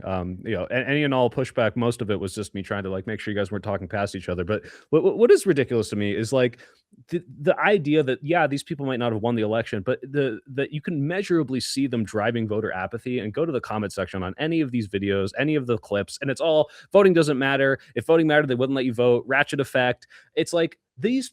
Like the Ogre Boy and Vadim have both shared with me an article to show like, oh, this is like talking about the effect of the Gazan genocide on that election. And one of the biggest salient points that I don't think they talk about is that it's hard to get data because a bunch of people didn't turn out. That's the biggest group. It's not, oh, I didn't vote for her because of this. It's people that didn't show up. And a bunch of people don't show up when they think, oh, the parties are the same, the policies are the same. If you can measurably and obviously show the difference between these candidates and then not tell people to go vote, I think you're doing a huge disservice. It's fucking immoral, and it pisses me the hell off. And so that's why I call for anyone watching this. We're gonna go canvass. I'm gonna try to set something up with all these guys. We're making this happen. It's already a 10-point lead. We're gonna blow them out. We're gonna fucking smother them. We're gonna put them in the dirt. All right. So let's put our money where our mouth is. Punishment. We want accountability, punishment, and that happens when you get a fucking tidal wave, a blue tsunami.